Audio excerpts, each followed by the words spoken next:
This program will be brought to you by the following sponsors.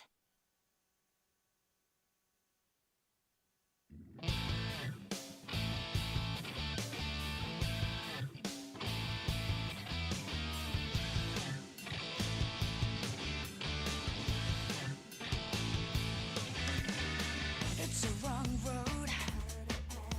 Echo when they're getting newborns. Body stronger. The farther on you go. Thought I knew you. But can't never say I know me. That sorry shadow I could turn out to be. Sometimes I cannot. Just can't understand where my head is at. Oh, what my heart is saying. All throughout the struggle, sometimes I feel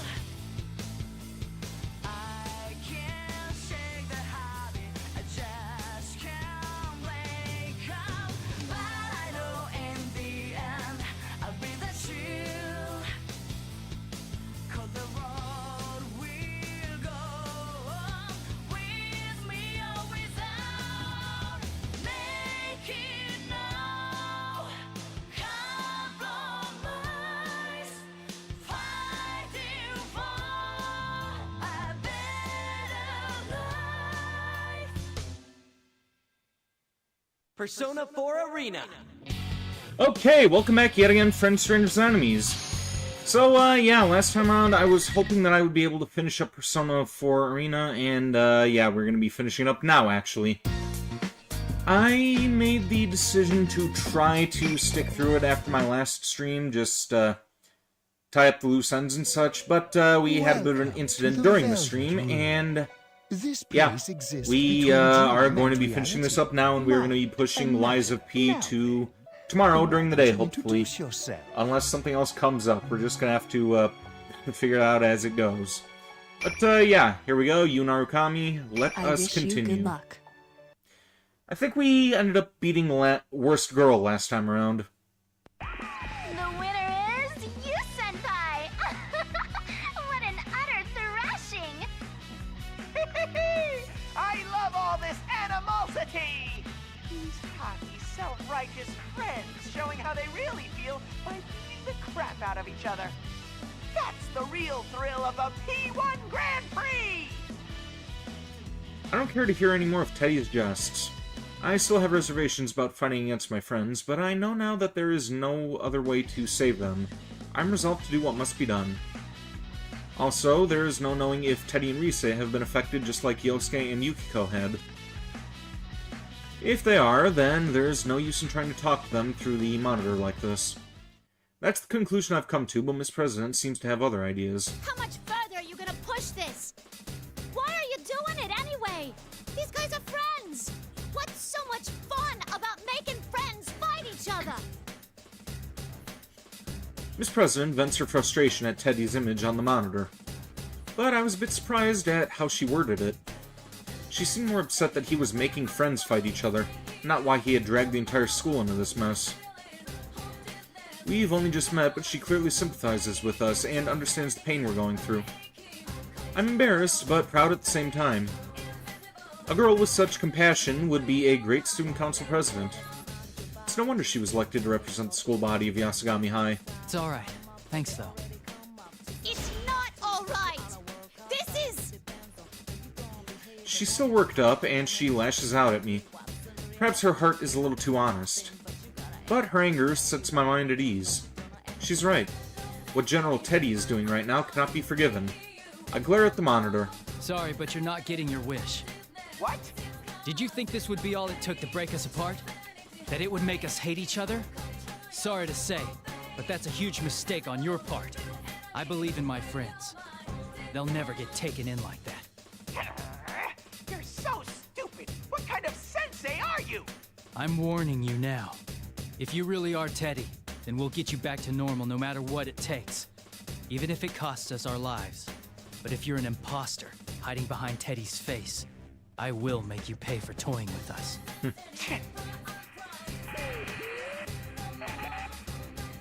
Teddy scoffs and turns around. The monitor suddenly switches off. Suddenly turning on us without any signs of remorse. That's not like Teddy at all. No, he's most likely not the real Teddy. Seeing the anger in his face strengthens my suspicions. Someone must be taking Teddy's form to make it look like he's the one committing these acts. That girl's come around. I immediately rush to Yukiko's side. Yukiko, are you alright? I'm sorry I couldn't go easy on you. No, it's okay. You aren't your usual self, but I could tell by your eyes that there was something going on. I'm sorry, too. Did I hurt you? Kinda, yeah. I sure wouldn't want to get into it with you again. I try to pass it off as a joke, and we look at each other and laugh. Things are going the same way that they had with Yosuke. It's becoming clear now. Hey, did I say things that offended you earlier? Yes. You did. Yukiko hesitates as if even remembering it is difficult experience. What in the world did my illusion say to her? I bet it was something horrible. Whoever's doing this is certainly finding the most annoying way of getting us to fight. But what I supposedly said to her doesn't matter. Yukiko is still hesitant to bring it up, so I tell her not to worry about it. I don't need to know what I said. I just wanted to see if my guess was right. It looks like our enemy has the power to confuse our senses. My first opponent was Yosuke, and he told me a similar story after we fought. Huh? You said something bad to Yosuke-kun too? What did you tell him? You sure you want to know? If I'm the only one admitting to what happened, that's not fair, is it? But the curiosity is in line with the Yukiko I know. I evade the issue with a smile and call out to Miss President, who's standing behind us. What kind of people are you? Oh, right. We used our personas. Yeah, we should at least explain to her what's going on. She did see everything that had just happened. This would be a good opportunity to tell her everything. I introduce Miss President and Yukiko to each other, and I fill in the parts that I had left out in my previous explanation. I tell her about the personas. I tell her that we're actually in a world inside the television. And I tell her how the scenery here changes according to the hearts of the people who enter it. She looks doubtful while I'm talking, but considering that she just seen our personas only moments ago, she doesn't immediately deny it. Still, it seems that she can't accept it all either. She crosses her arms as if lost in thought. On the other hand, it seems that Yukiko didn't know that Yasugami High had a new student council president either. Yukiko apologizes for not having paid attention to the elections in April. And that's it in a nutshell. So, that's what you meant by falling into a TV. Yeah, which makes me believe this school could be a part of your mind that's materialized. This school came from me? That's a lot to swallow. I'm not surprised. Why is it different this time around, though? Usually the victim's shadow appears first. That's right, I had doubts about that too. There's a reason why it's dangerous for people who can't use their personas to enter this world. Besides the obvious reasons, such as not being able to escape and being unable to protect themselves from shadows, a persona's shadow separates from them. Or a person's shadow separates from them. The shadows that split off are strongly attached to the original people they came from, and will try to harm them to try to become independent identities.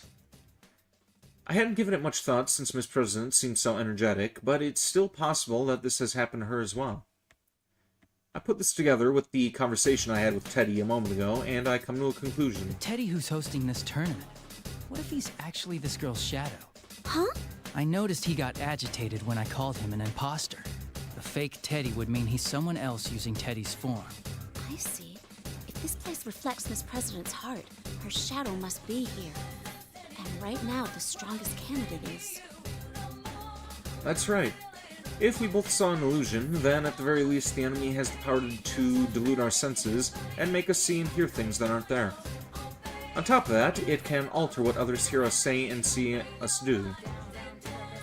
If it could do that, then I can easily see that our enemy can use that power to change appearance. That means it could be impersonating Teddy and leading this tournament. That still leaves the question as to why it would take on the appearance of someone it doesn't know.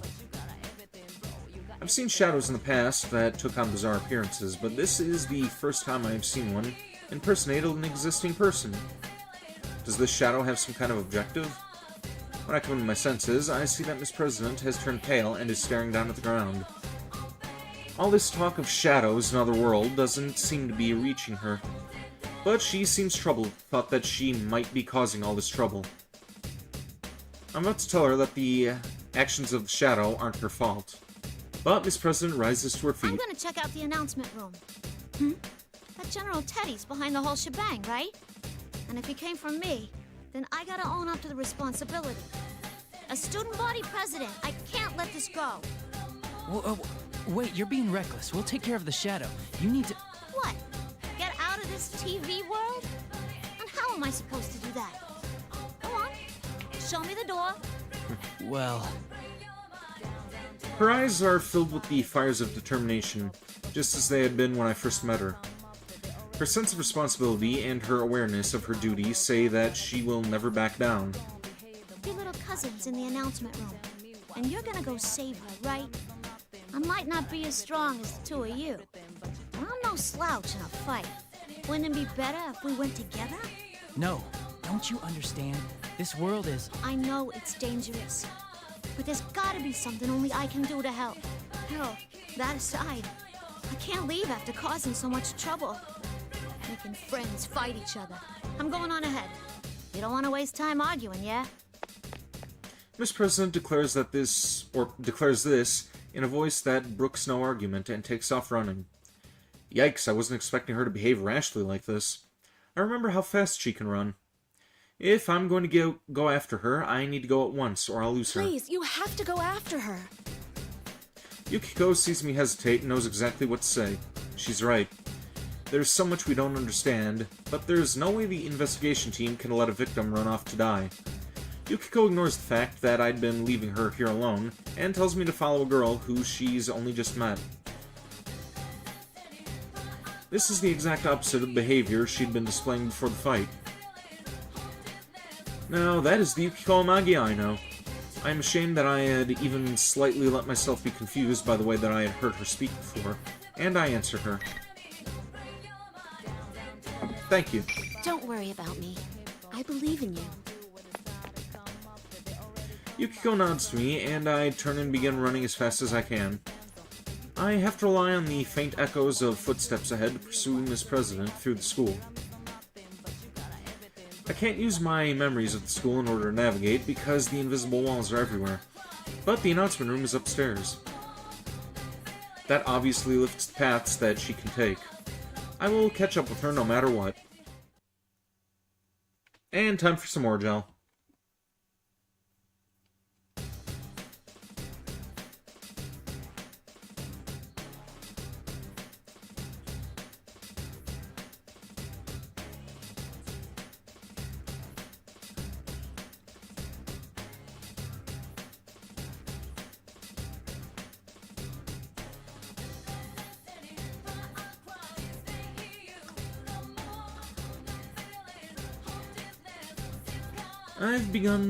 I've been running after Miss President for a while, but I still can't catch sight of her.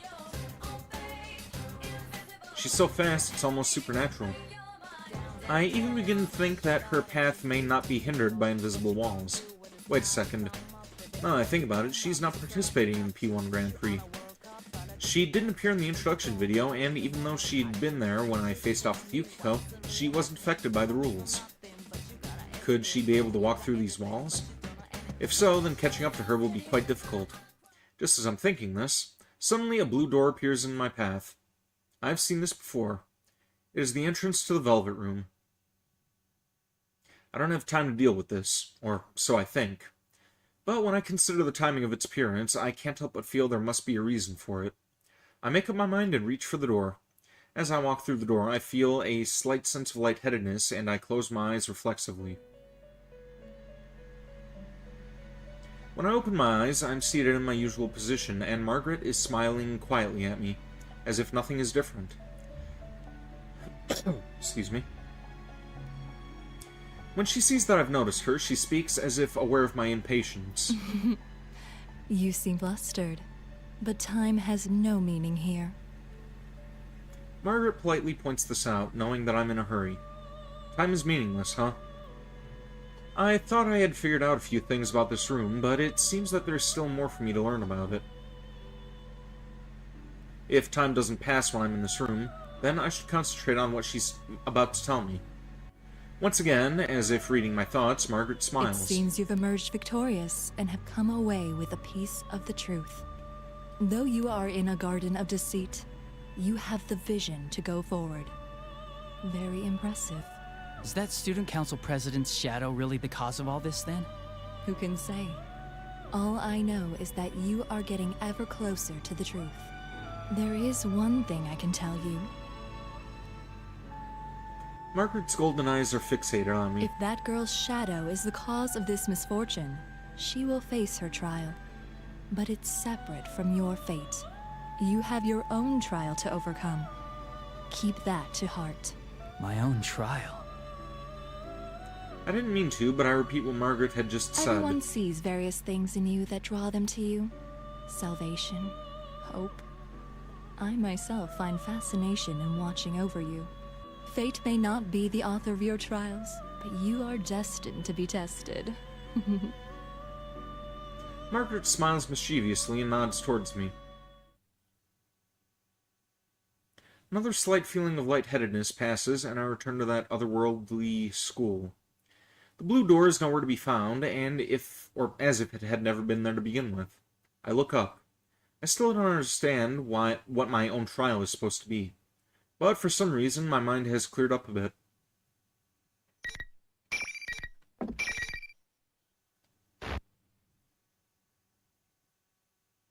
Who's next, Kanji or Teddy? In any case, I need to keep chasing after Miss President. And now I immediately see a recognizable feature, her long ponytail. I found her. Wait! It's too dangerous to go alone. Miss President turns around in response to my voice. She's smiling. I wasn't expecting that at all. Color me impressed that you managed to catch up to me so quick. This calmness. Had she expected that I would follow her? I'm beginning to feel like she's toying with me, but I understand now. Nothing I could say to her will change her mind. There's no helping it either. Promise me that you won't leave my side. And you can't do anything rash. If you can't agree to those terms, I'll have to force you into protective custody. This is a matter of life and death for you. Sure thing. Then let's get to that announcement room together. I thought that I'd be able to keep her in check by saying that her life was in danger, but she didn't seem to take notice. She just shrugged and accepted my proposal. She's quite hard to deal with. I'm not sure if she knows how I'm feeling, but she speaks up.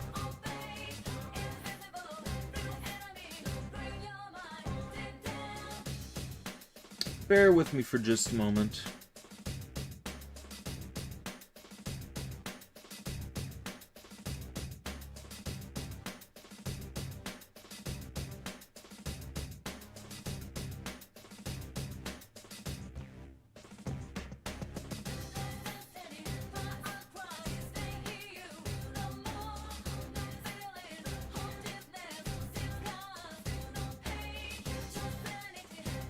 There we go.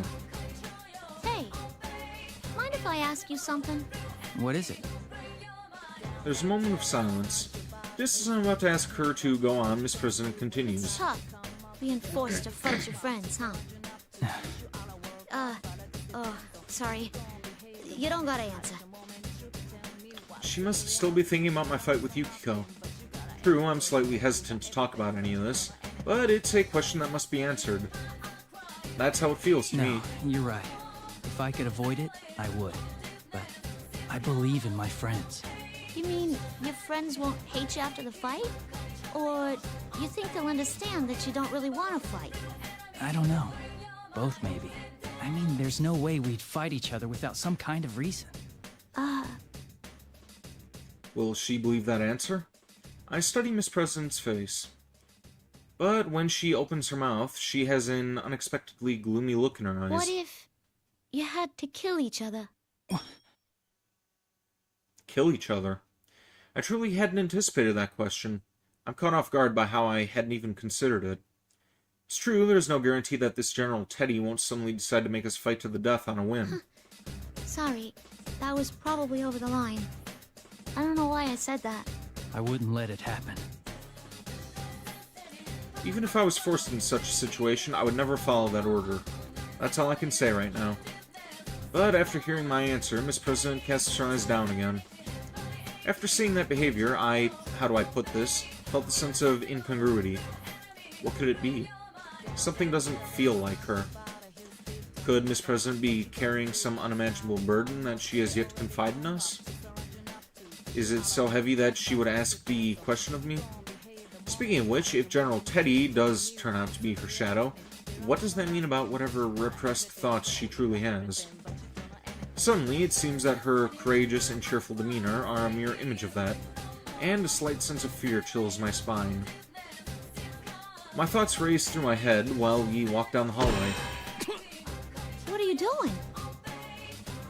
I thought I broke my nose for a moment. It's that invisible wall again.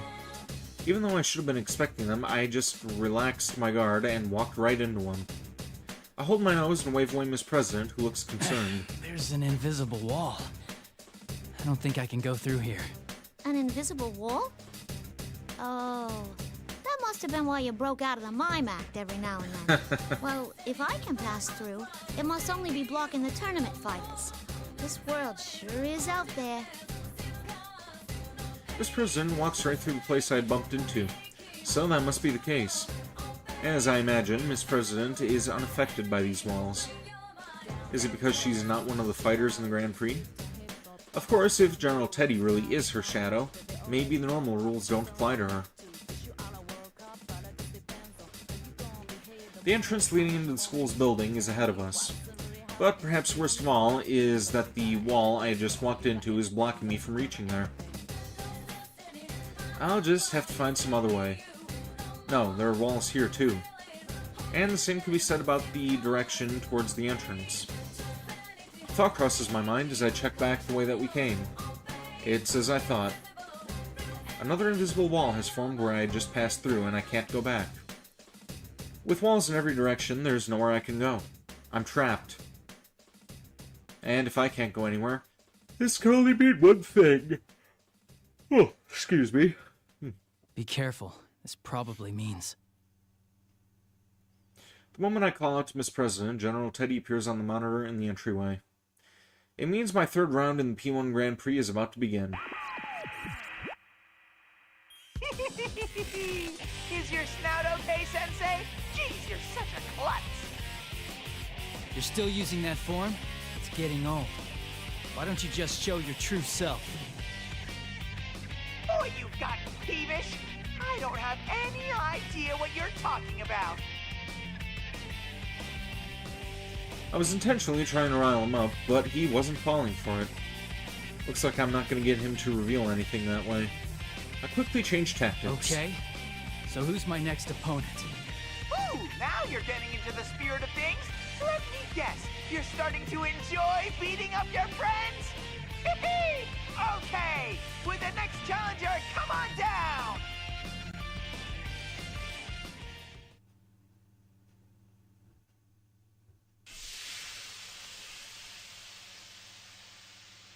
The General doesn't pick up on my intention and loudly yells out what appears to be his pre-battle catchphrase.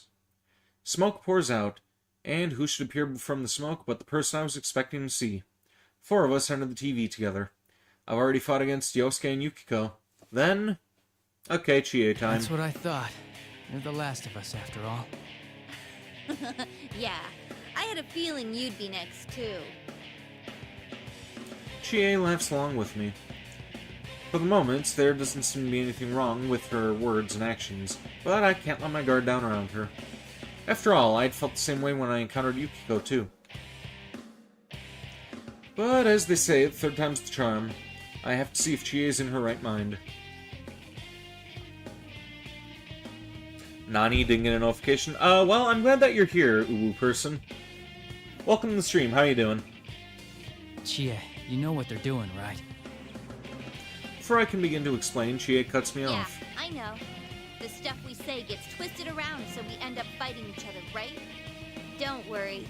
You're the son of a bitch who left us as soon as the last case ended, but you're still our good friend. I mean, you have it easy. You're just fighting your friends. Doing good? That's good. I had to keep killing over and over, all because of you humans! Now, this is obvious. Chie is clearly not herself. It's so blatant, her words don't offend me at all. Moreover, it's not just out of character, but Chie would never say anything like that. And you humans? That's as good as confessing that you're not human. Alright, carnivore, was it? This president is watching us from nearby. She looks more dumbfounded than worried. Feeling better from earlier's chaos? Yep, me too.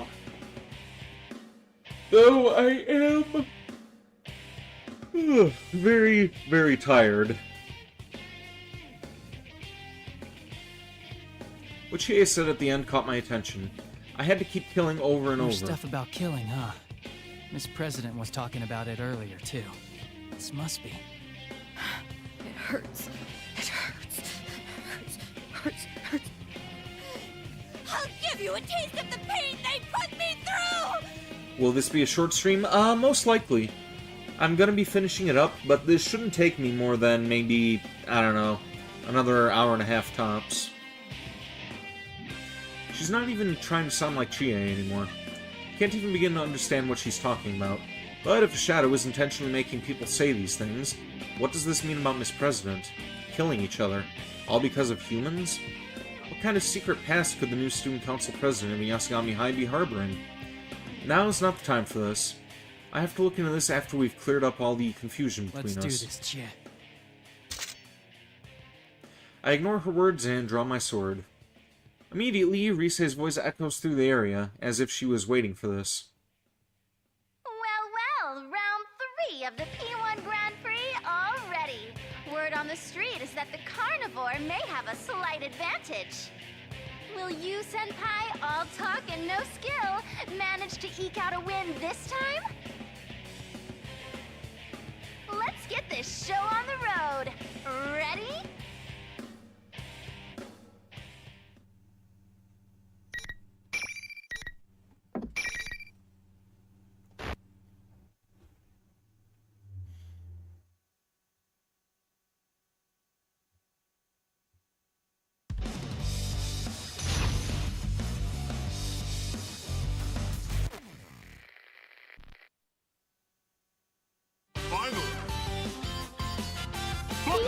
Chie Senpai's secret cool style. That one hit home. Oh, what an amazing first run. Not enough.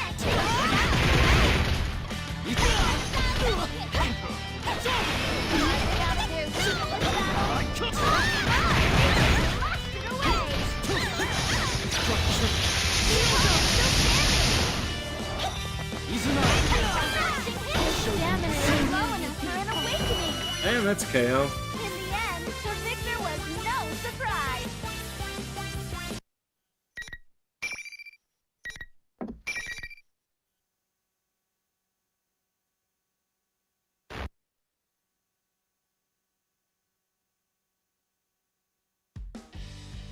F1.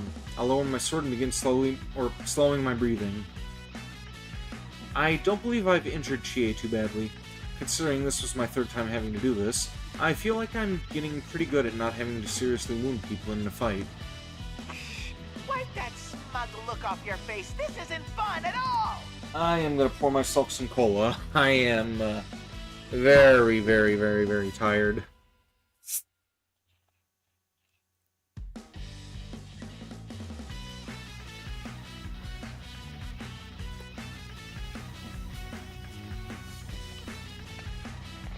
You know, something funny came out of all this. You weren't expecting to become a mod in that kind of situation.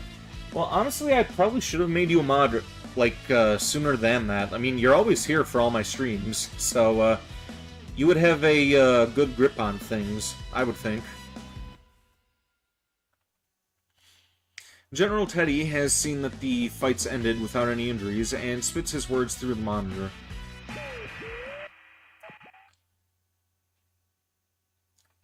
The image on the monitor then disappears without anything further. Let him say whatever he wants. I fought all the friends that I've come to the TV with, and none of them are hurt.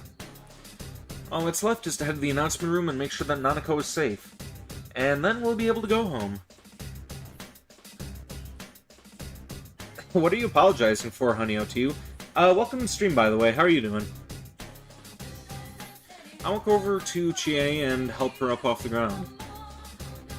She's come back to her senses, and she seems a little sheepish. Sure, no are you alright? I think so. Man, you're strong. I'm kind of shocked at how much of a difference there is between us. Look who's talking. I've never been kicked around so badly in my life. Did a poor job being You did fine. It's okay. I mean, that was the first time you've actually been in a situation like that, so it's okay. You don't need to apologize.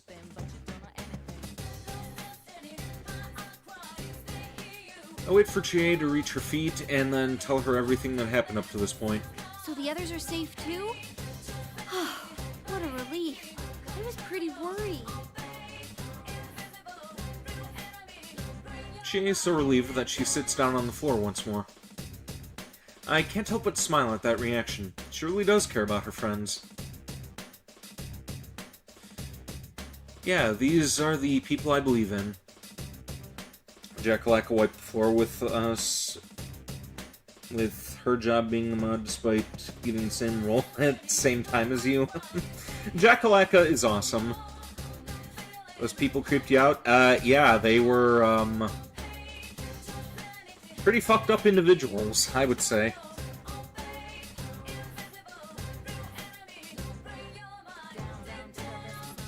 I mean, those kind of people, I'm assuming that they're the type of people whose, mom is also the dad's sister, and they're probably doing that blue fentanyl. Yeah, these are the people I believe in. Seeing us exchange smiles like nothing was wrong. Miss President sounds perplexed when she speaks You up. guys really are tight, aren't you? Makes me jealous. Well, we did spend a whole lot of time together last year because of that case. Sure, I was surprised to hear such weird stuff coming from him, but I know he'd never say any of that to me. Wait a sec. Who are you?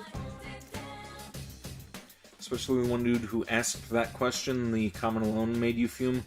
Oh, the one who asked about when the mod was gonna get here, or the, guy dropping the N-bomb, or which one are you talking about here? I quickly introduce Miss President and tell Chie that she may be a victim of the case. But Chie looks again at Miss President suspiciously. Huh? The student council president? You mean ours? That doesn't seem right. I remember the new president being a guy. What are you saying?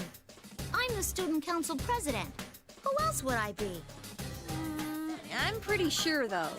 Maybe if you told me your name, I'd remember. My name... Miss President stops moving. What's going on? She can't tell us her name? It's not that strange of a question, is it? But for some reason, Miss President seems unable to answer. I sense some kind of incoherent melancholy from her. Chie and I share a tense glance. My name's... What's wrong? My memories. No, I don't want to fight anymore. Why do we have to kill one another? I did not see that comment, too, person. Goddamn, that's, yeah, fuck that guy.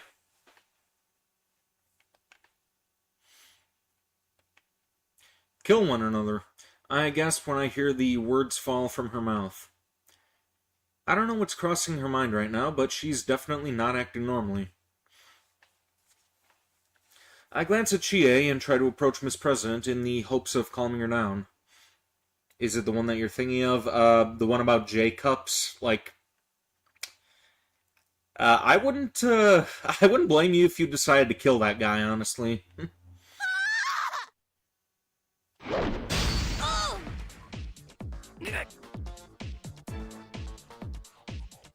Without warning, Miss President begins flailing her arms as if trying to ward off demons that she can't see, or that only she can see. Chie reaches out and touches her in concern. Miss President's arm catches Chie and easily knocks her aside. Chie! What power? I barely managed to catch Chie before she slams into the concrete wall. Still, this sudden breakdown. What in the world's happening, Miss President? Once I've helped Chie back to her feet, we carefully approach her from both sides. This will be a little rough, but it can't be helped. We can't ask her anything while she's like this, but in that moment... What? No way. Before I knew it, Miss President is flying through the air. She was jumping. For a moment, I can't comprehend what I'm seeing. This is no ordinary leap. She was at a standstill, but now her entire body is suddenly up higher than my head. Her jumping ability is unbelievable. More just scared?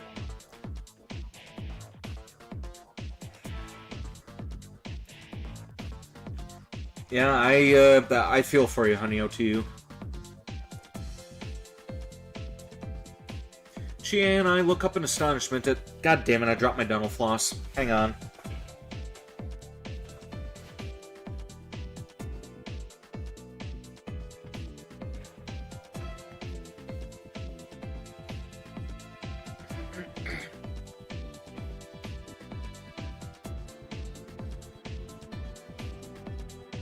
Chie and I look up in astonishment as Miss President kicks off the ceiling to change directions and lands at a full run. Wow. Who is that girl? Did I say something to offend her? She did mention something about her memories. Come to think of it, her memories did seem a little muddled. Maybe she was on the verge of getting them back. What kind of memory would make her go nuts and run away like that? I can't answer Chie at all. What if you had to kill each other? I hear Miss President's sad voice in my head. Chie apparently wasn't expecting me to answer her, and she continues. I'll wait here. Make sure you rescue her, okay? Her voice is strong and confident. To drive the point home, she pokes my chest with her finger as if ordering me. Welcome to the stream, Random Arc Zero. Chie, shut up, you're playing Hello Kitty. Do I call you Butters for the duration of this stream? Is that something I'm gonna have to do, Random Arc Zero? Even though she might be in danger herself, she's still worrying about others. All my friends are like that.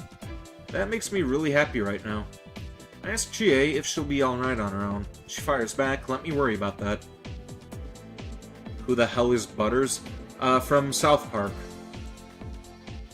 You ever see that episode where, everybody was doing the, what the hell was that one game? I think it was, World of Warcraft. They did the, LAN party, and, Butters was playing Hello Kitty while everybody else was doing, World of Warcraft. Never seen it, huh? Check it out, it's a funny show. Ask Chie if she'll be alright on her own. She fires back, let me worry about that. I nod to her and begin running after Miss President once more. I will save her, no matter what.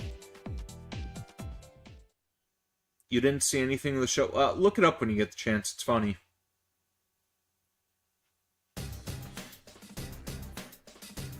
Even though I was running as fast as I could, the invisible walls kept preventing me from making much headway. I attempted to strike at the walls with my persona, but nothing happened. So many invisible walls, one after another. Miss President can pass through them. I don't know if I can keep up the pursuit. Some RPG game, Butters was like, oh, I don't play that game, Cartman, Butters, go download an hour or we'll all kill you. I don't remember that bit of dialogue exactly, but I do remember that they were giving him a hard time for not playing it, and he was doing Hello Kitty Island Adventure. Then, Randy ended up getting into the picture, and he was the one who ended up saving the day at the end. The announcement room is still my destination. There's no way to know if that's where Miss President is headed as well. But if there's a shadow waiting for me there, I'll need to go there anyway. You beat 5 stages in a row in less than 30 seconds, you're fucking cracked. What Hello Kitty game are you playing exactly? I mean, I'm assuming that there's gonna be more than one. I mean, that Hello Kitty, that's been around since like the early 90s, right? Or 80s, maybe? Puzzle Party. Yeah, the only thing that I know about Hello Kitty is the running gif that Honey LTU sends me on occasion. Don't know anything about it other than that. Well, one other thing that I do know is that, Tara Strong is the cunt who voices her in that cartoon from back in the day. I have to keep running, but yet another wall blocks the hallway. That's your melody? It's funny. As a matter of fact, send that to me again, Honey OTU, because I cannot for the life of me find that one where she's running like that. I could find the one where she's, like, running down the hallway in that, oversized, fucking, costume, but, which is still, like, Sanrio related to Hello Kitty? No, her name is Your Melody? Ah, okay.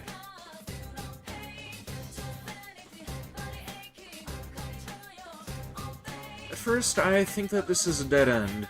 I realize that I can cut through a classroom and come out on the other side of the wall. It's forcing me to enter the room, rather than letting me go straight. This probably means... Oh, my melody, not your melody? Ah, okay, I got it. Do I know Cinnamon Roll? Cinnamon Roll who?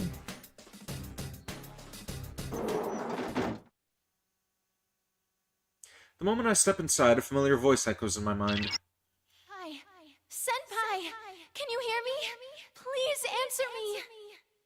That voice. Is that you, Rise? The real one? Do I like Cinnamon Roll? Well, who is Cinnamon Roll? I don't know who that is.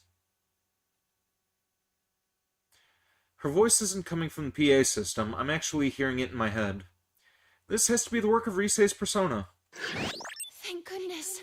I've been all alone since that weird fake Teddy captured me. And then you were all fighting each other. Cinnamon Roll who's not a bunny but a puppy? Eh?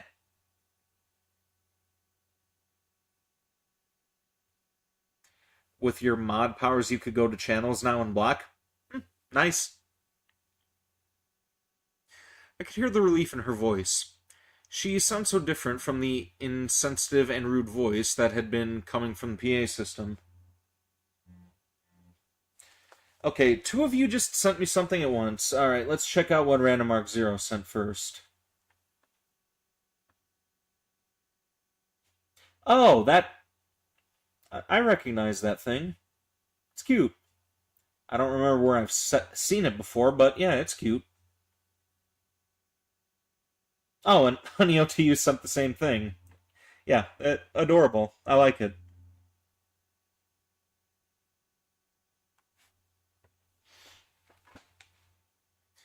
This is indeed the Rise I know. Now, Rise. Can you locate where I am? I'm sorry, I don't think there's time. I'm stuck in the announcement room. His name is Cinema Roll. Please, Senpai, you have to hurry. If you don't, he'll... He's cute. Rise! What's wrong, Rise? There is no answer. The communication has been cut off. Has something happened to the announcement room? My heart begins racing.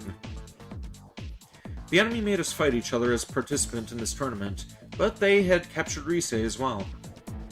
It's clear to me that they must now have been, or they must have been worried about her using her persona powers to tell us the truth.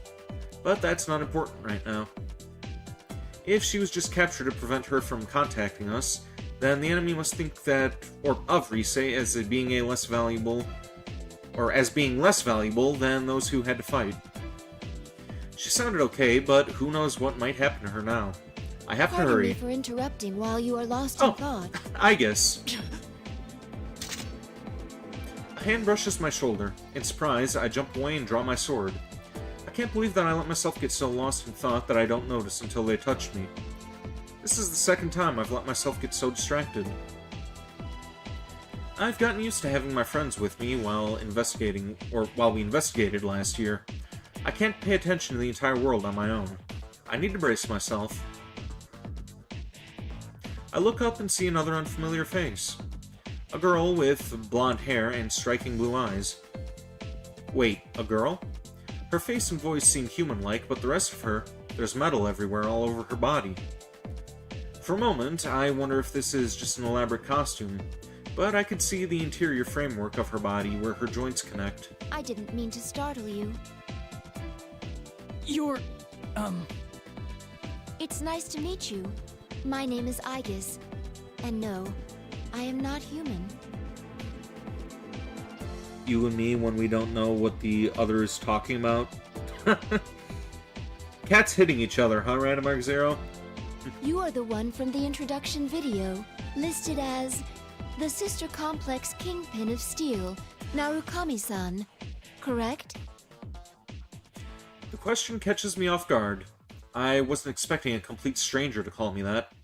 And did she say she wasn't human? It's, well, when Yosuke called me by that stupid title, I knew it was a joke, but when a stranger says it, it sounds like they truly believe it. Ha. This is a pain. Nanako is important to me, but calling it a complex is stretching things. No, wait a second. I was trying to play it off, but I ended up blurting out Nanako's name anyway. Calm down, I need to take this conversation away from this subject. I clear my throat and try to start over. Aegis-san, was it? Why are you here? Our primary objective is the destruction of shadows, but we have come to this world on a different mission. Sister Complex Kingpin of Steel. Yep, that's his title in this game, Random Mark Zero. The destruction of shadows. She fights shadows? But how could she do that if... Does that mean... Yes, I have a persona as well. Though my body is a machine, personas are the strength of the heart after all. It's just as I thought. I'm surprised to find another persona user outside of my group of friends, and a robot on top of that. I can't come to grips with all of this. From the way we were talking, she seems just like a normal person, only in an interesting suit. True, I've seen stories on the news about robots looking uncannily like real humans, but isn't something like this far beyond those? Still, I can't help but believe the evidence in front of my own eyes. I mean, I've been hopping in and out of TVs for the past year. Who am I to say what's strange or not? Perhaps the technology behind her creation has supernatural roots of its own. I find myself growing more and more interested in how she came to be here. But I have to put that aside for now. There's something I need to find out from her first. This P1 Grand Prix, so similar to the events of last year, but to think that it would involve someone like her. I don't even have a clear picture of everything that's happening, that's for sure. I call myself, then ask her what I feel would tell me what she's doing in this world. And what is this mission of yours? She opens her mouth to respond, but just then... the monitor inside the classroom turns on. It's at this moment that I suddenly remember. It's likely that I'm going to have to fight here. I had forgotten about sensing that when I entered the room. Aha! So that's where you got to, Sensei. I've been looking all over for you. Ooh, who's the honey? Were you in the middle of trying to score with her? As if you didn't know. You're the one who lured us both here. Oh my, did you figure it out? I didn't have a choice after those guys decided on their own to horn in on the fun. Your brain just had a brain fart? I mentioned earlier about that dude who I made an exposed video of. You think he sent his friends to troll? Well, if he did, then that would be kind of a pathetic attempt to get back at me. I mean, like, the FBI's already involved with that guy, so... I don't know, like, trying to harass me just seems like a pretty bad move on his part. If that was him behind it. You're a bright boy, Sensei. You know what's coming next, don't you? Or rather, the feds. Not the FBI, but, like, the feds. The general on the monitor gives me a twisted smile. Could Aegis-san's mission be something that would cause him trouble? He wanted the last laugh, even if it was petty? Well, He's the one who's going to be going to jail, so he's not going to be getting the last laugh. Can't figure out what his motives are, but he's using us to crush each other. Oh, and yeah, the funny thing about it is that if he is trying to get the last laugh, if that was indeed him behind it, he's sending people to sub to my channel. He's only got 3 subs on his channel, and he's only got, like, 56 followers on Twitch, so, yeah, thanks for the new subs, I guess. Even if they're assholes, you're just helping my channel out in some way or another. In other words, she's the next challenger that's being set against me. Aiga-san seems to understand this well, and is staring at the monitor with quiet animosity. Sorry about this. Do you know the rule of this tournament? Only the victor of each match may move on. Yes? I have nothing against you, but I'm in a hurry for my own reasons. Neither of us, in other words, can back down. Then there should be no hard feelings. Laugh now, though, and I'll get the last laugh, the ultra last laugh. Well, yeah, again, like, he's going to jail. The feds, did I snitch on your fighting club? No. Back on YouTube about, what was it, like 2-3 weeks ago, I had an incident. There was this guy who was buying something for me on Mercari, and when I shipped it out to him, he ended up canceling the transaction after the thing arrived, and then he blocked me.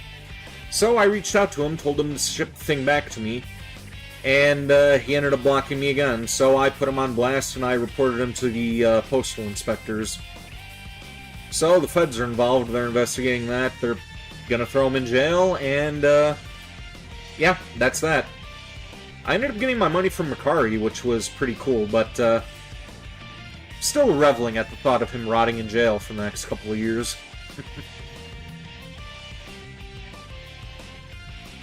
Aiga-san is refreshingly straightforward about this. She immediately takes a fighting stance. A bitter thought comes to me.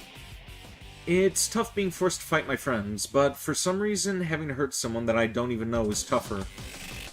Although, or another thought comes on the heels of that one. I don't know this girl. Perhaps her appearance here means that there's an urgent problem that an ordinary student like me can't fathom. There's a block button? Yeah, you can block people on that website. And that's kind of what he did after. You clicked on Honey OTU's name and it says block. Well, I wouldn't do that. Like, not for her, no. Don't do that.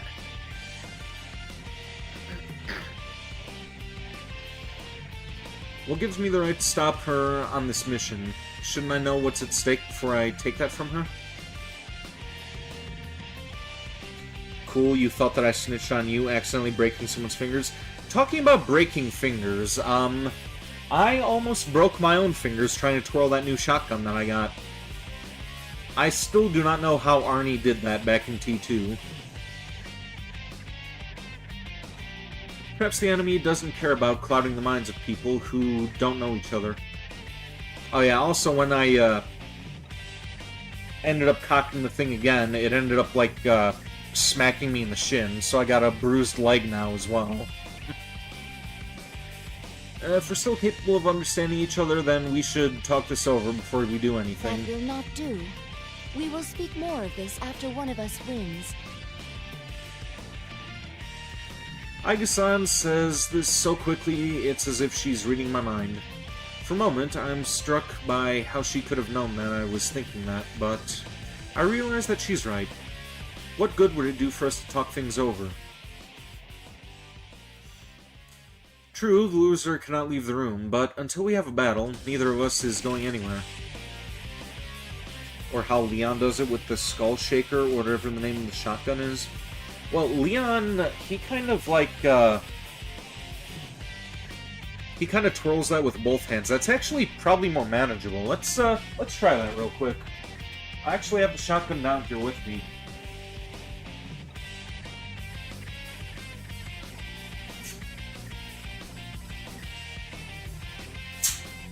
Let's see. Okay, no, that would break my finger as well. Let's put the shotgun down now.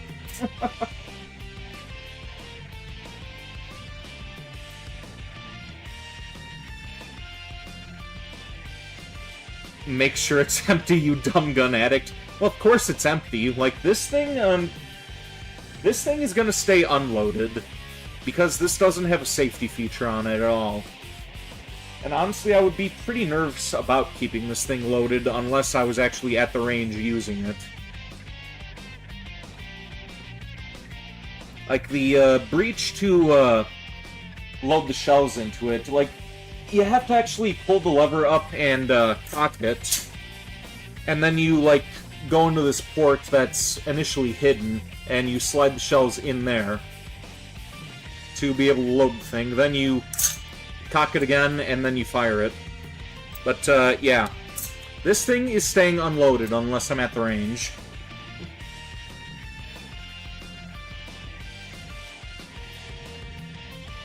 Have I ever played Russian roulette? My friend Kuro and I did back in high school with an airsoft gun. It doesn't really matter if we can come to an understanding or not. Until we have our fight, none of our goals are going to be accomplished. If that's the case, then it's better that we don't hear about each other's problems before we fight. That could be why Aige-san hasn't told me anything. This might be her version of kindness. I silently ready my sword. Aige-san appears to smile silently when I do. Right, I'm not going to give up on what I'm fighting for either. I need Nanako and my friends to be safe. And I have to make sure that President, or Miss President, is okay. I will use everything that I can to protect them. To thank her for the consideration, I make it a point to announce that I'm ready to start the fight. And here goes. There's no need to hold back. Boo, pussies. No, we're just smart. I mean, we weren't smart because we were doing it with an airsoft gun, but we were smart enough to know that we weren't supposed to, fuck around with a live firearm like that. Indeed. Let us do battle. I mean, that was the kind of thing that was drilled into my head when I was all the way back in kindergarten.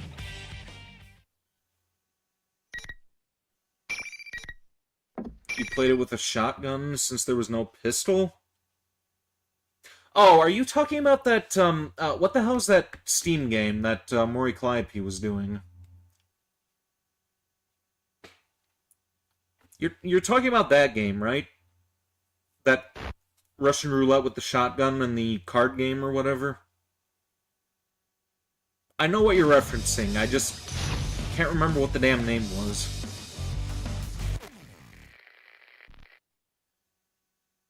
Final. Persona! Easy enough. Damage! No! Move down! Severe impact damage!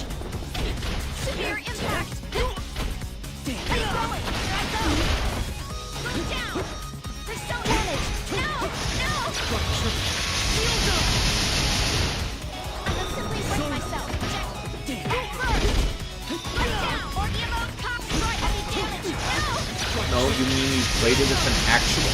What the fuck is wrong with you, Random Arc Zero? Function! It's shutting down!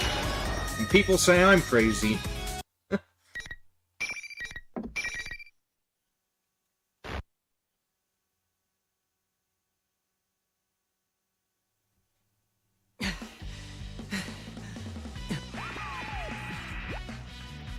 Wowza! Now that's the sensei I know! That hunk of junk was no match for you! Ooh, this music goes hard. Well, it's a Persona game. The music is always amazing. Serves you right! Keep suffering! Friend against friend, beating the heck out of each other! Of course, you used blank shells. Well, even blank cartridges, those are dangerous to use as well. That's how Brandon Lee ended up dying. He died to a blank cartridge when he was filming The Crow. Like, even if there's no bullet in the chamber, if you press that against your skull, the vibrations and the blowback from that, it's still going to launch a chunk of your skull into your brain. And if you're doing that with a 12 gauge as well, that's still very, very stupid. You don't fuck around with it whether it's a blank or if it's a live round.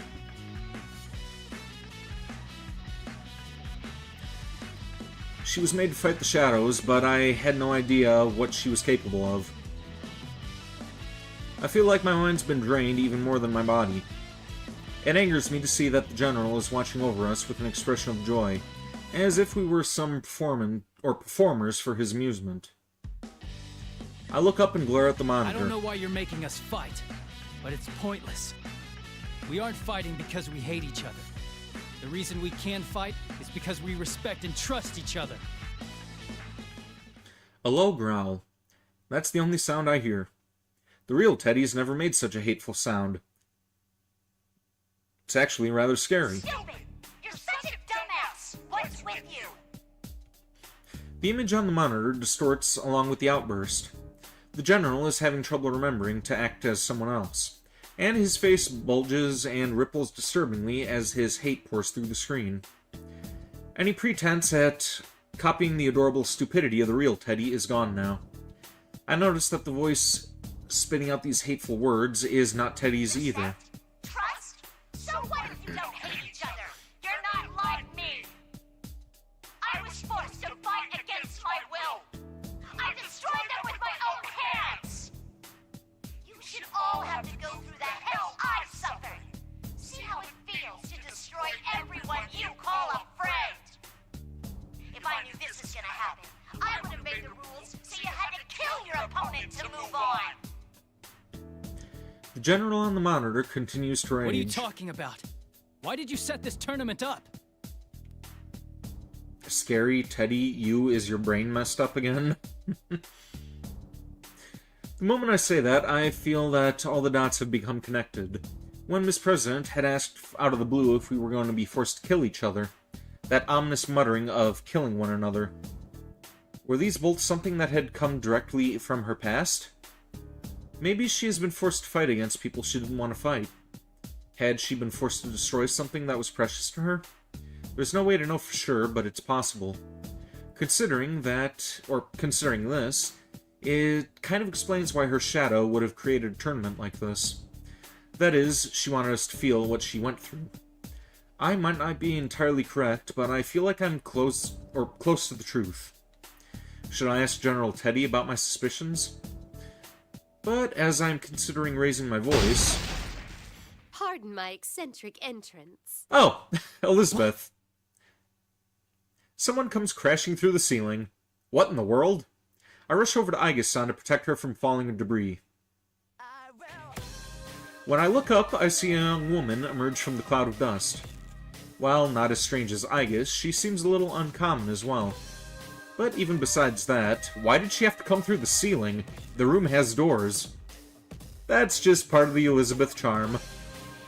It makes no sense at all. Where's the fun in making sense, you? I had been about to get to the heart of the matter with General Teddy, but the monitor in the room has been destroyed, along with the ceiling. Though she seems oblivious to my confusion, the girl cocks her head and apologizes again. Oh, please excuse me. I didn't have the faintest idea that someone would be here. Faintest? Fiend? Fiend? Something along those lines at any rate. What the hell is she talking about? Who in the world is this person? Huh? Wait a second. That blue suit she's wearing, it looks familiar. And with that silver hair and golden eyes. Could it be? Are you from the Velvet Room? My, is this what's known as being hit on? Forbidden ritual where one human approaches another based solely on appearance and bets on the inner self being equally attractive. I mean, he would be justified in doing so. You're pretty great, Elizabeth. What? No, I'm not hitting on you. You just remind me of someone I know. Okay, so that actually sounded like I really was hitting on her. No, I need to stop thinking about that. In any case, I need to ask her Do something. you happen to know anyone by the name of Margaret? Margaret? When she repeats the name, her face seems surprisingly youthful. I'd been taken aback by her bizarre speech and actions, but could this girl be younger than me? Her profile simultaneously evokes the images of a pondering philosopher and a innocent girl. I can't figure out how exactly to speak to her. Should I be more polite? I guess that doesn't matter too much. Anyway, worrying about the niceness isn't the most important thing right now. Oh, actually, we should introduce ourselves Or first. niceties, I'm rather. Yunarikami. Ah, that had slipped my mind also. My name is Elizabeth. Dear me, to hear that name fraught with memories in such a mundane, remote place. She thinks of this world as a mundane place. That's confusing. Yaso Inaba may be out in the countryside, but I don't think it's as bad as people say it is. The girl Elizabeth suddenly bows elegant to me. Margaret is indeed my sister's name. Can I take that to mean that you are another guest of that room? I see. So, she's Margaret's sister. That would explain why she reminds me of her. Elizabeth-san, huh? Well, I guess that's the case. It's true that there was a time when I visited that room. Igor, Margaret, and now Elizabeth. It seems there are more people who call that place home than I thought. I think I'm glad that I met Margaret last year instead of this girl. Oh! Oh! Firing shots at Elizabeth, huh? I think I would prefer Elizabeth's company, honestly. Why is a resident of the Velvet Room here? Did Margaret send you with a message or something? I am currently utterly neglecting my duties. Is that so? That doesn't really tell me much, and I have no response anyway. So what possessed her to come blasting in through the ceiling instead of using the door? I decided not to bother asking her that. I've met so many different people over the last year, but trying to have a conversation with this girl is like trying to ride a wild horse. She's just going to ignore the direction that I'm trying to steer us towards, and just veer off whenever she wants. Best to just hold on and go along for the ride for now. Maybe if I pay attention, she'll tell me something worth my time. Even if I try to ask her any questions, she'll likely just be confused. Anyway. Just as I'm having that thought, the girl seems to have noticed my hesitation and starts to talk about herself.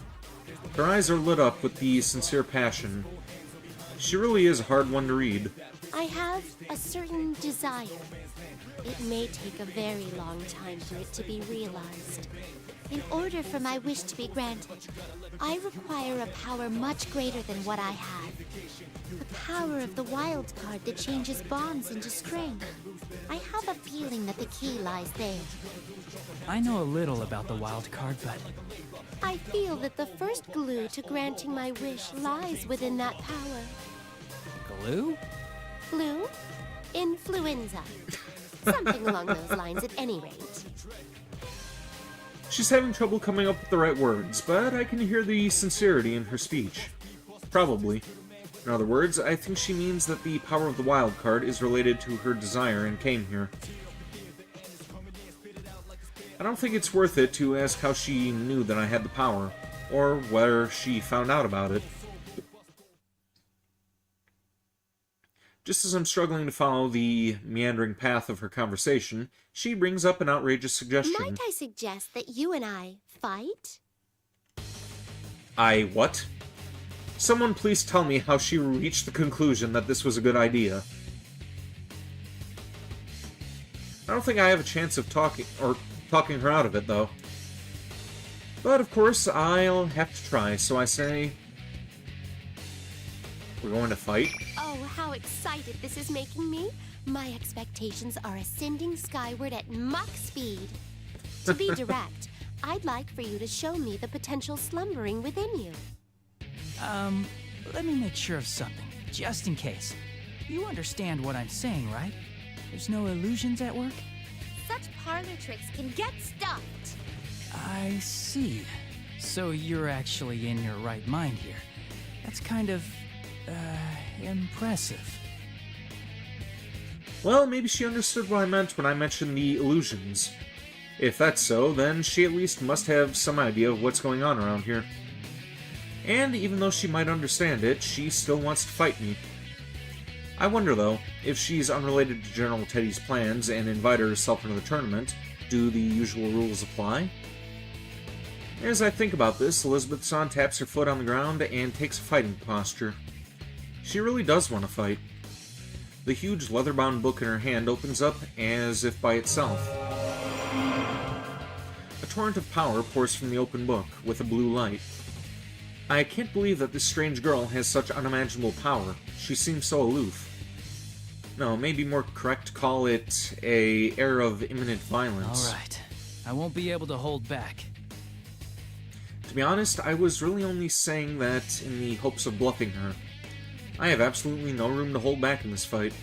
I hurriedly cast off my fear and focus on the upcoming battle. There is no room for doubt. I need to hit her with my full strength from the start. Even if I were to fight her with the intent on killing her, I'll be lucky not to end up dead myself. At least that's how I feel. Elizabeth-san calmly begins the battle. Let us do this. Your fate is in the cards. It's Elizabeth, all ideas are good ideas. Indeed.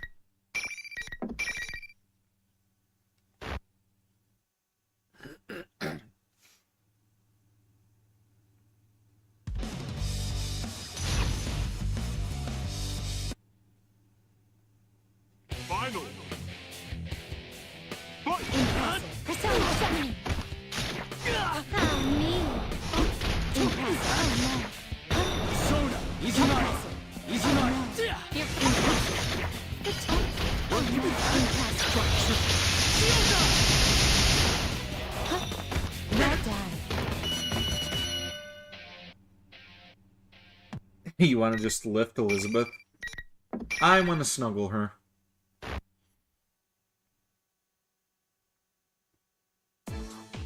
Just when I thought that I managed to throw her off balance, Elizabeth-san gets back up elegantly as if nothing had just happened. Suddenly, I feel an intensity build up in the air. Don't tell me she hadn't been taking this seriously at all up until now. In the next moment, I am swallowed into a torrent of power like a leaf being blown through the air, without the slightest understanding of what's happening. My vision blurs and I am spun about, and before I could tell up from down, the floor jumps towards me and I am slammed into the ground. Am I going to lose?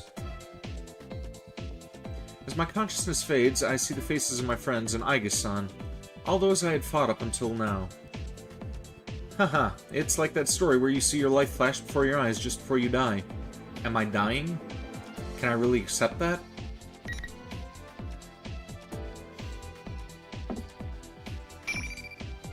I'll fight as much as I have to in order to save my friends. I have to keep fighting. I've come so far. I can't lose heart now. I desperately force my legs to move and manage to stand up again. Elizabeth-san shuts her book with an air of, finality. I see. I am quite content with this outcome. It seems you possess true strength. The unyielding torrent of power suddenly ceases without warning. Is it over?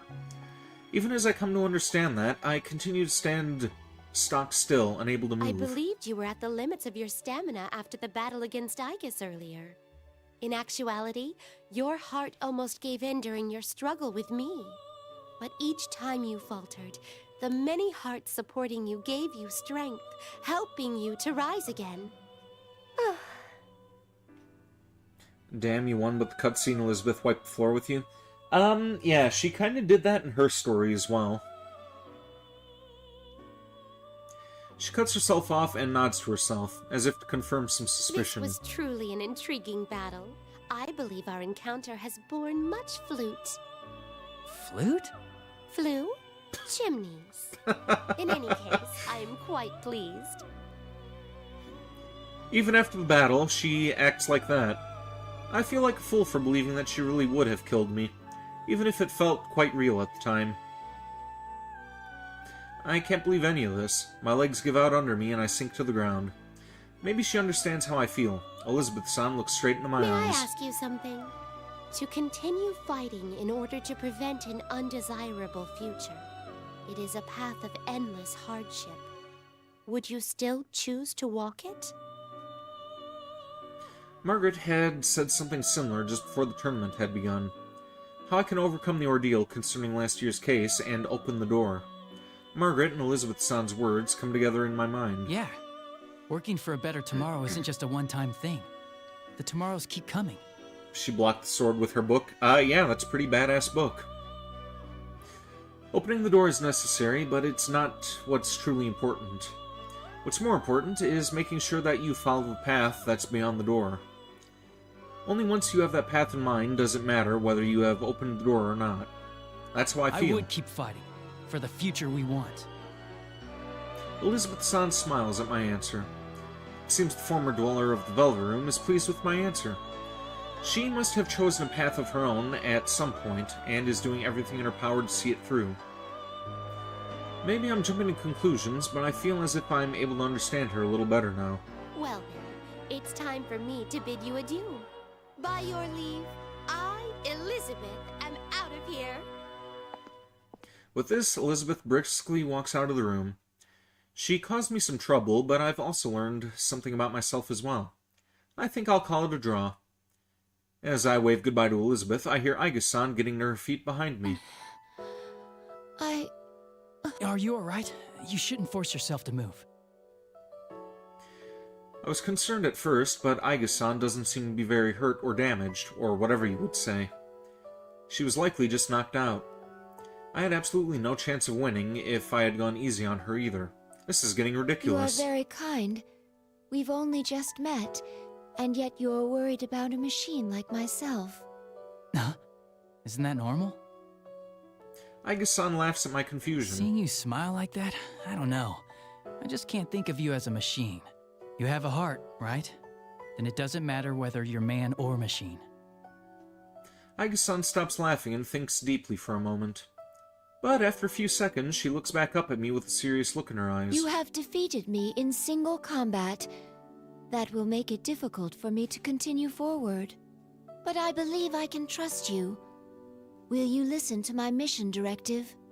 You tried making an Arcana compendium, too? You bought a set of Arcana cards, and bought a binder that had pages of card sleeves to put them in, but the cards were too big to fit in sleeves.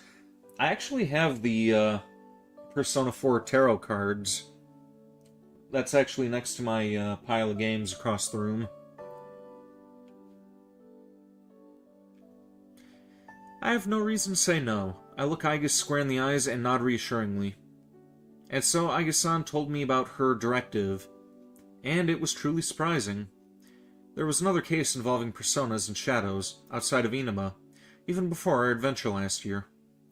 And she is a weapon with a heart, created with the express purpose of wielding a persona to fight the shadows. She believes that this current situation came to be because someone had stolen a similar weapon and caused it to enter the TV world. So, there's another girl robot with a heart like you, and she's the cause of all this?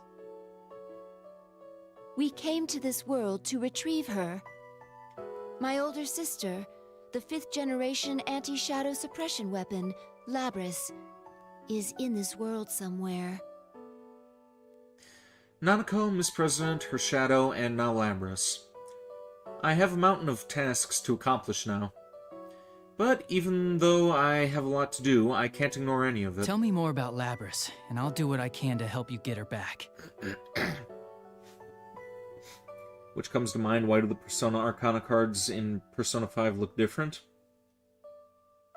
I don't know. Why did they change Social Link to Confidant in that game? Probably just a style thing, creative differences, and all that jazz. Unfortunately. Aiga-san's expression clouds. She said that she was a machine, but that she was really no different from a human. As I'm listening to her, I think about what this means in my search for Labrys is not helpful. So you don't know what she looks like, what she can do, or what equipment she's loaded with. Confidant is an actual word, so are the words social and link. Basically, all she could tell me is that Labrys is a robot who's built to look like a girl. Wait a second, I did meet a girl I didn't know in the TV world. Miss President. Could Miss President be Labrys? Is there a possibility that she looks, well, more human than you? You mentioned earlier that she was your older sister, so I assume she was built before you, but... My sister was an older model, a prototype for the 5th generation to be exact. It's doubtful that she would look more human than myself. Then there's no way Miss President could be Labrys. I could tell at first glance that Aiga-san was a machine. Miss President appears to be completely human. I never once considered that she might not be human until just now. But that just makes things even more complicated. What in the world is going on inside this TV? Alright, in any case, I'll keep an eye out for her. But right now, I'm heading to the announcement room. If Labrys is the cause of this, then I'm bound to meet up with her eventually. I shrugged slightly. I don't want to be so grave. Aiga-san must sense what I'm trying to do and smiles. Thank you. I will trust my sister's fate to you. Of course. I give Aiga-san a determined nod and run out of the classroom. But man, what a busy Golden Week. I have to make sure Nanako's okay. Find Miss President, unmask whoever's masquerading as Teddy, and now search for Labrys somewhere in here? If this wasn't happening, I'd be kicking it with my friends at the Junes food court. Yukiko seemed to be trying to be coy, but I'm pretty sure that big bundle she was carrying was probably boxed lunches that she made. As to how they might taste, well, let's not get sidetracked. I'm sure we'll all have enjoyed them, or we'd all have enjoyed them anyway. Are you sure about that, you? Are you sure about that? Eventually, I would have called Nanako over, and we would have bought some snacks together. There were things I wanted to buy from the Shiroku store, and maybe I could have made it to Sozai Daigaku in time to buy the last of their special croquettes. Are you sure about that? Honey OTU is saying you're. Yeah, I do not trust Yukiko's cooking. I wanted to talk with the owner of Daidara and get some books from the Yamanato bookstore. I'd have had a steak bowl at Aya, hung out with the fox at the Tatsumi Shrine, and waited for my uncle so we could have dinner. And tomorrow I'd have gone fishing. Hey, don't forget about visiting Adachi in prison. Gotta do that too. If the one who ruined my vacation and caused all these problems is the same person who stole Labrys, and if they've truly brought Nanako back into the TV world, they're not getting away from me. As I run on, I come across yet another blue door. Perhaps it's a sign that I need to calm down. True, I may have lost my cool for a moment. Someone here? Again? I reach towards the door and relax, or with a relaxed smile.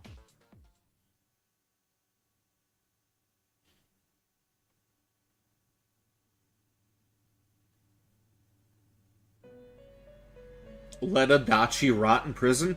Come on, Adachi's fine. Margaret is in her usual position. I glance around to see if there's anyone else in here. It looks like her nutcase of a sister isn't here. Margaret notices me looking and sighs, a seductive sound that also conveys annoyance. It seems my sister has caused you some trouble. Though this may mean that I'm not the only one who is drawn to the light of your potential.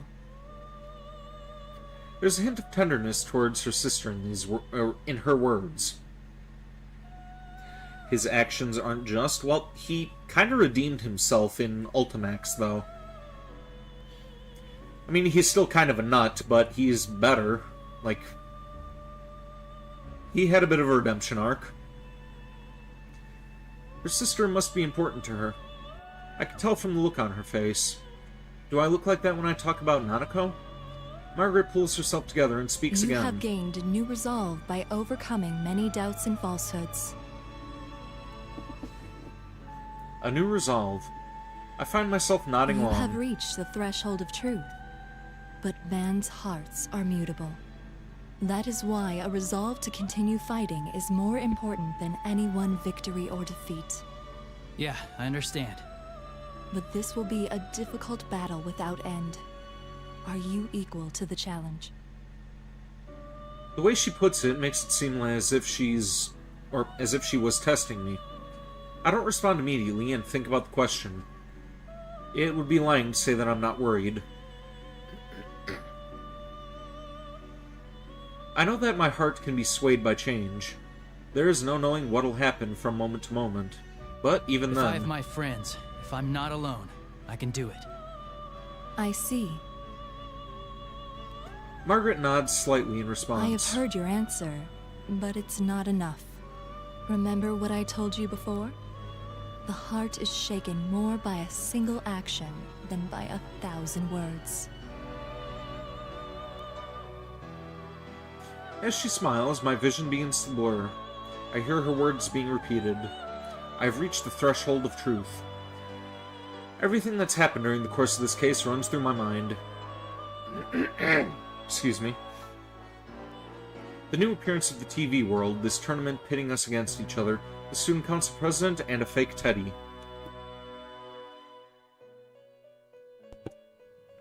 My encounter with a weapon with a heart, Aige-san searching for her sister, Labrys. And the determination that I've gained through these constant battles. What I must accomplish. How do I show what I've decided through my actions?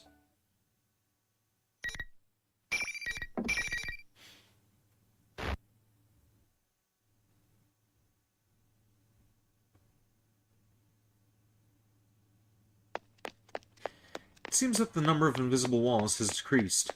Does this mean the end is near? Just as I think that, I hear a familiar voice. That was Miss President's voice. It was coming from the door to the announcement room. I finally made it. I opened the door to the announcement room and rushed inside. You're finally here! Hello, Sensei! Congratulations! How does it feel to have won the P1 Grand Prix? The General smirks at me as I pass through the door. Behind him, Miss President and Rise. When the two of them see me, Miss President looks confused while Rise's face lights up with joy. There you are, Senpai! You're late! I have to stay cautious of the General, but I signal to the girls that everything will be alright now. The General is closer to them than me, or than I am. I can't afford to make any reckless moves just yet. And there's one more thing I need to know. Teddy, where's Nanako? I look around the announcement room, but Nanako is nowhere to be found. The General's face distorts with an ugly glee. Nana-chan's right here. See? Slowly, the General extends the arm that was held behind him.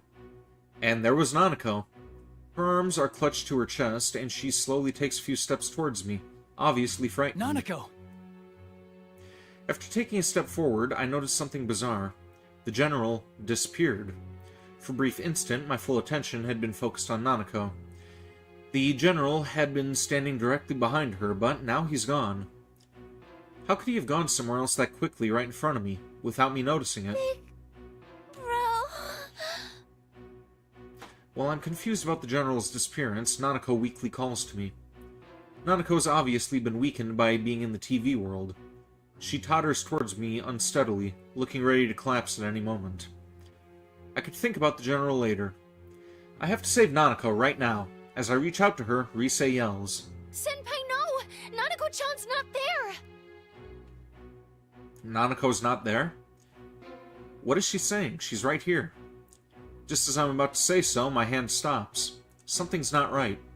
I try to look into Nanako's face one more time. And in her eyes, I saw madness. Oh, so close! Just a little more and Sensei would have been a goner! You bastard! I barely reacted in time to draw my sword or block the attack. The General suddenly appeared out of nowhere to attack me with his cane.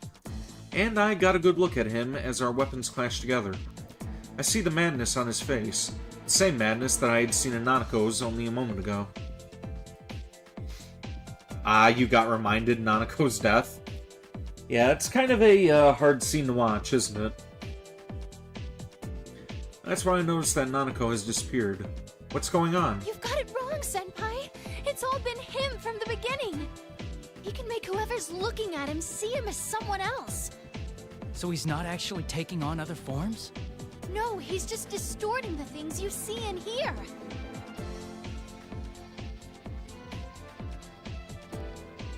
That's right, the enemy is able to control what I see and hear. I'd realized that after the battles that I had today, but seeing Nanako had made me forget all that. The General laughs at this. It's hard for me to show someone who isn't here. But you actually saw this Nanako girl? You're hopeless. Just like how my friends hadn't actually gone crazy before our fights, Nanako had never brought us into the world in the first place. Or, Nanako had never been brought into the world in the first place. The appearance before me is a fake. He distorted our senses all to make us suffer. But just as I thought he couldn't deceive Risei's persona abilities. That's why he kidnapped her, to keep her from warning us during the tournament. Now that I know that, I pushed the General's cane away and jumped back towards the girls in order to distance myself from them. Good, now I'm between them and the General. I then looked straight at the one behind the bizarre situation. Who in the world are you? You still can't tell? Seriously, the level of intelligence around here. Fine then. Here. Get a good look.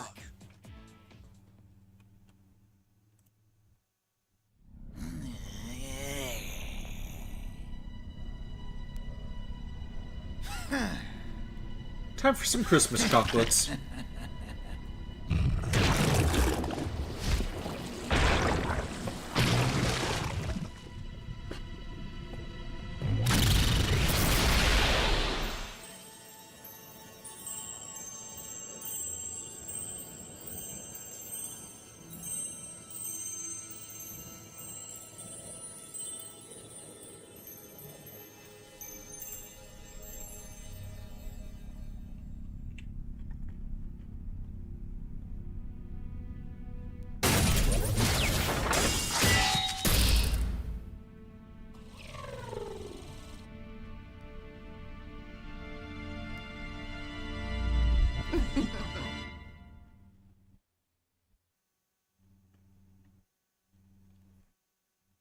I am a shadow.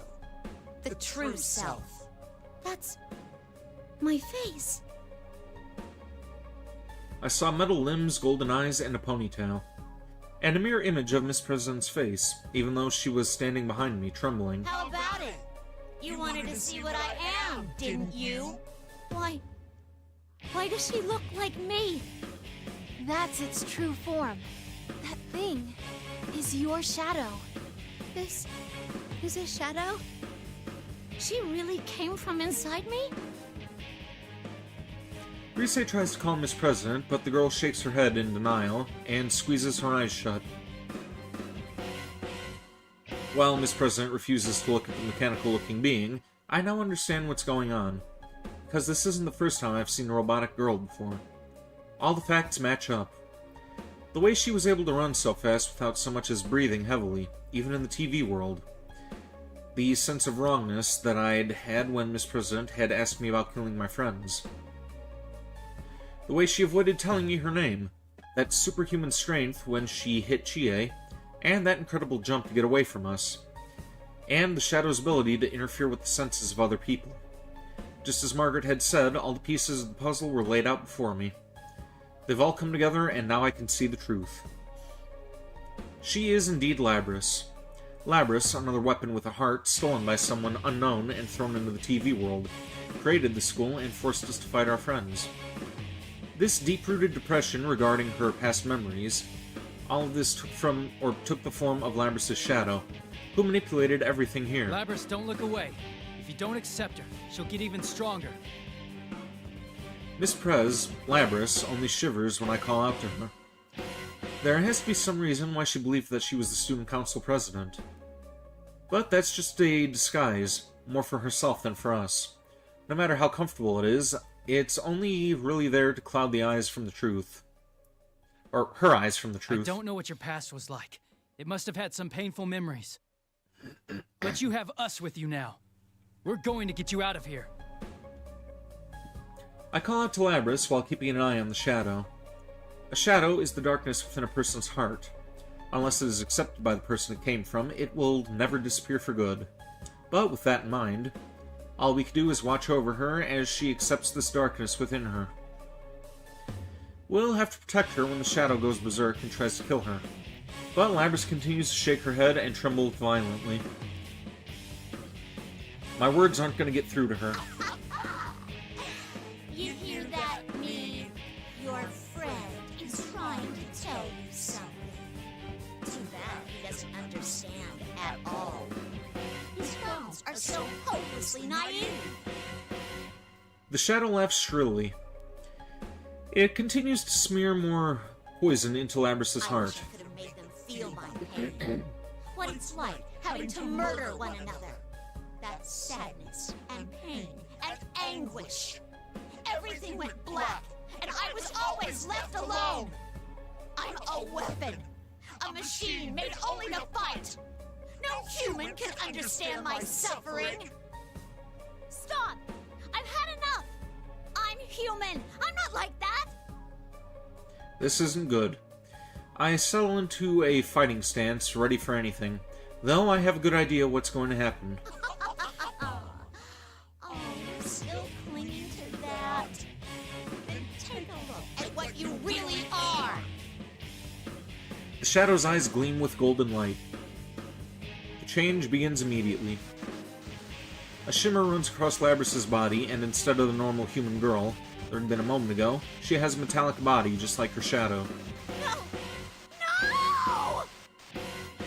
Labrys loses all composure and scratches at her arm, trying to tear away the metal that had appeared. But there was more to her change than just her arms. Her legs, waist, chest, even her head. Everything's not covered by her clothing was now obviously mechanical. The reality that she didn't want to face.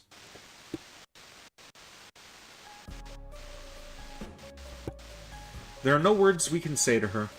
No matter what we say, reality won't change. Labrys falls to her knees, and finally mutters the words I was dreading she'd say.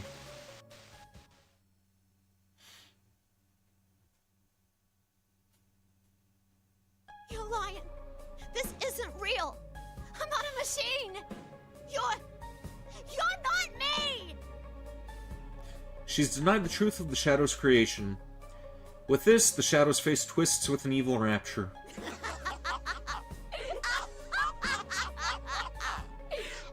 Finally! You finally said it! Now, I can be myself!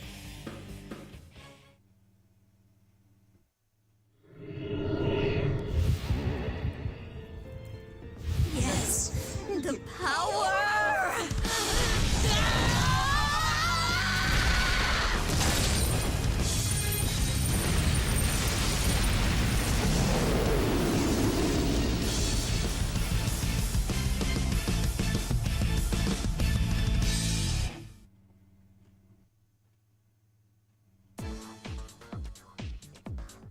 I'd hoped that I could save her before it got to this point, but that might have been impossible anyway. It's difficult enough to confront the truth, and in her case, it was accompanied by revealing the true form she had been so desperate to hide. You shouting those words when I gave you the mod power? You miss Yoshi? You mean your dog? Are you out of town for the moment, Honey OTU?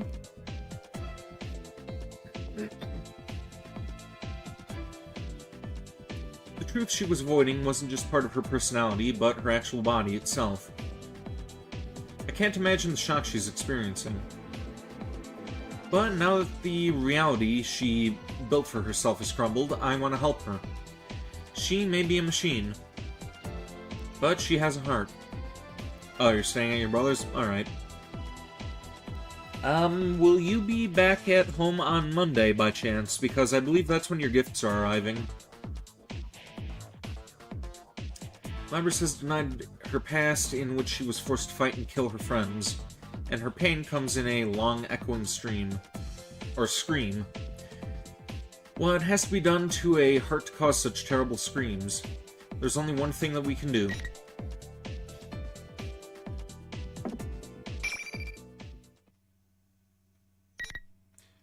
Yeah, but your dog has an appointment on the 30th, so you might be home for it? Ah, okay.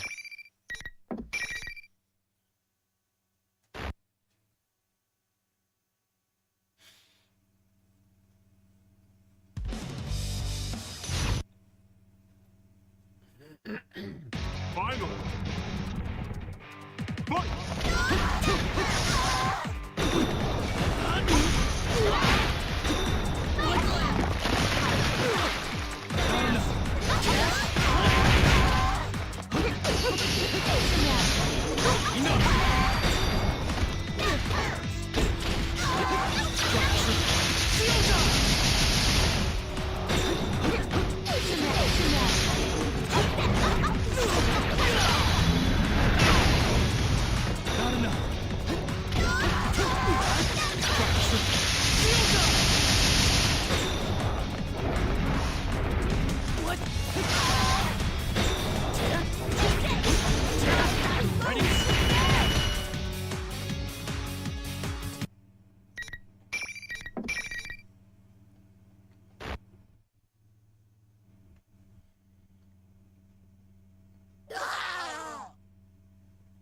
The power that Labrys' shadow had gathered dissipates.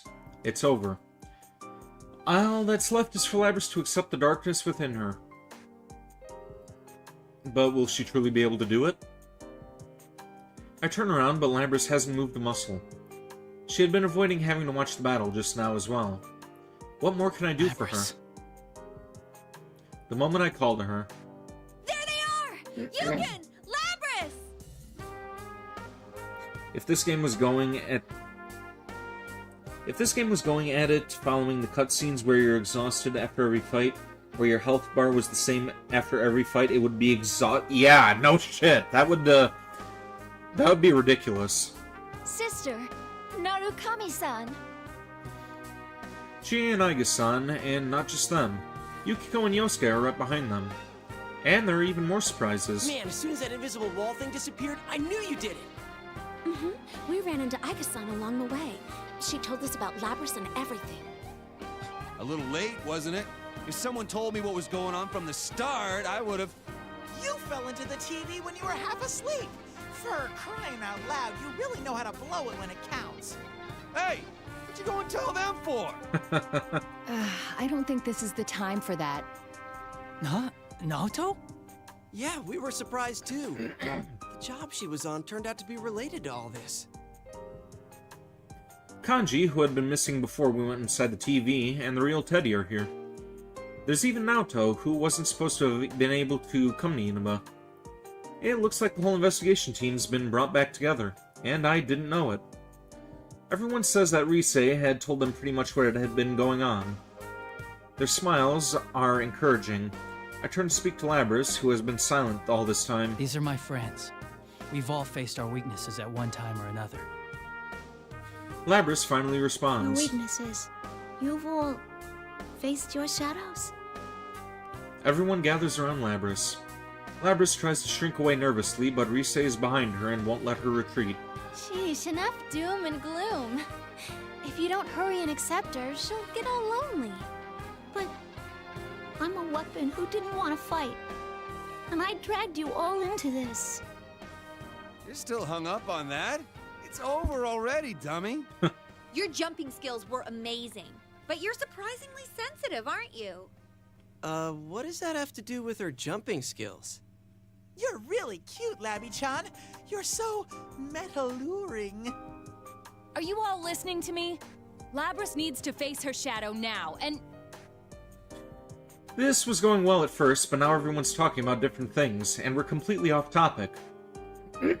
Excuse me. Of course, that's not unusual with all of us. I have to laugh, and I apologize to Labrys that things didn't quite wrap up as I hoped. Labrys looks back at me with a blank expression. Can't she tell that we're not treating her any differently? I turn towards Aiga-san, and she meets my gaze. She nods silently and stands before Labrys. She seems slightly nervous. Nice to meet you, Labrys. Or rather, sister. I am Aegis, the 7th generation anti-shadow suppression weapon. I am your successor.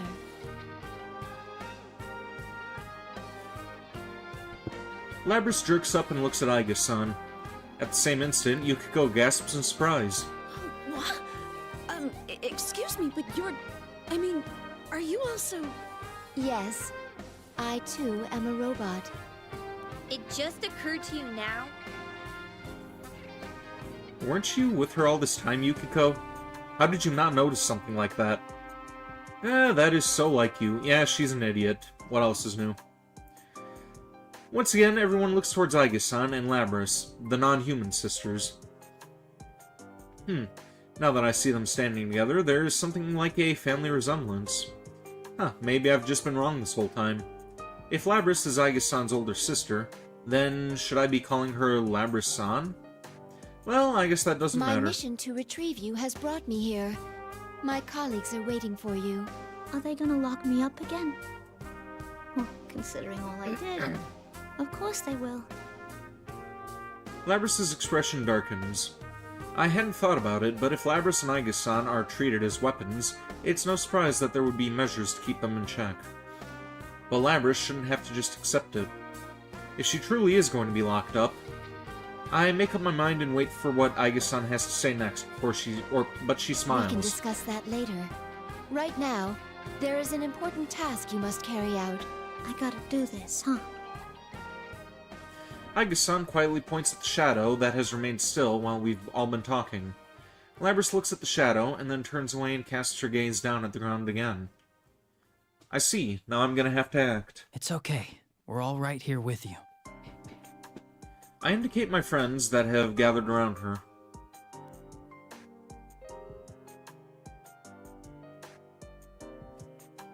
Give me a moment. Gonna put on some more ore gel.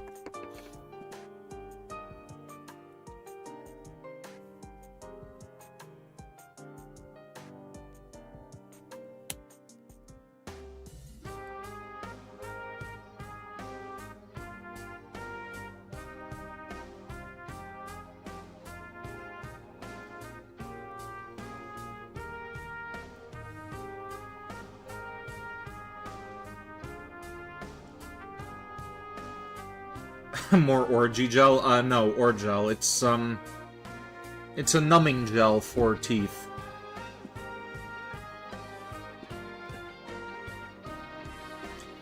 I had been able to endure the suffering that Labrys had not.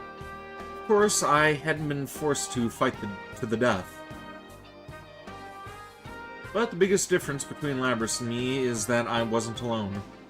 What if I had been all alone in this place? What if everyone else had forgotten about me, and I had to fight all alone? Just the thought of that hurt. Labrys had been forced to endure all the pain, or endure that pain. She must have thought that there was no escaping it. But she'll be alright now. We're not gonna reject her. It doesn't matter if she's a machine. She's not alone anymore. Labrys slowly looks around at all the faces, searching, each one for confirmation. Finally, she turns back to me and nods. Labrys then walks over to face her shadow. When she walks, she no longer seems to be bound by her fear. She then looks down at herself. She looks at the mechanical body that she had...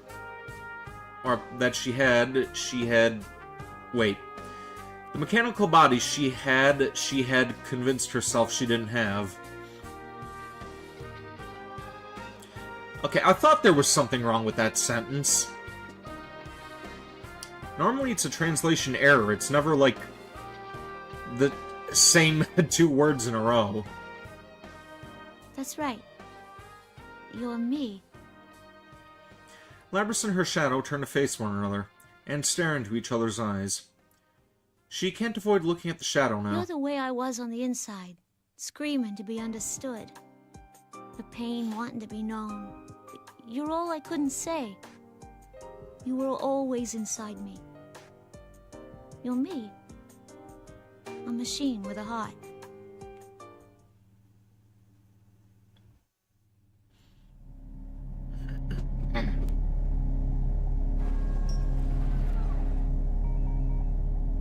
I'm sorry I ignored you all this time. I was the one who left you all alone.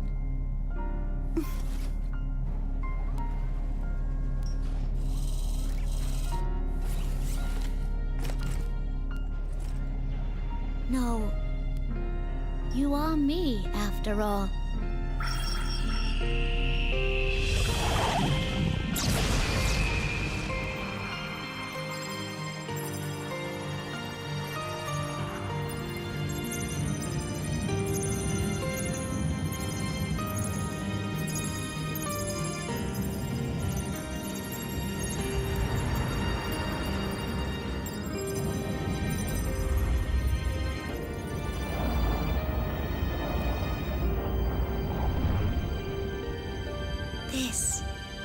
is my persona.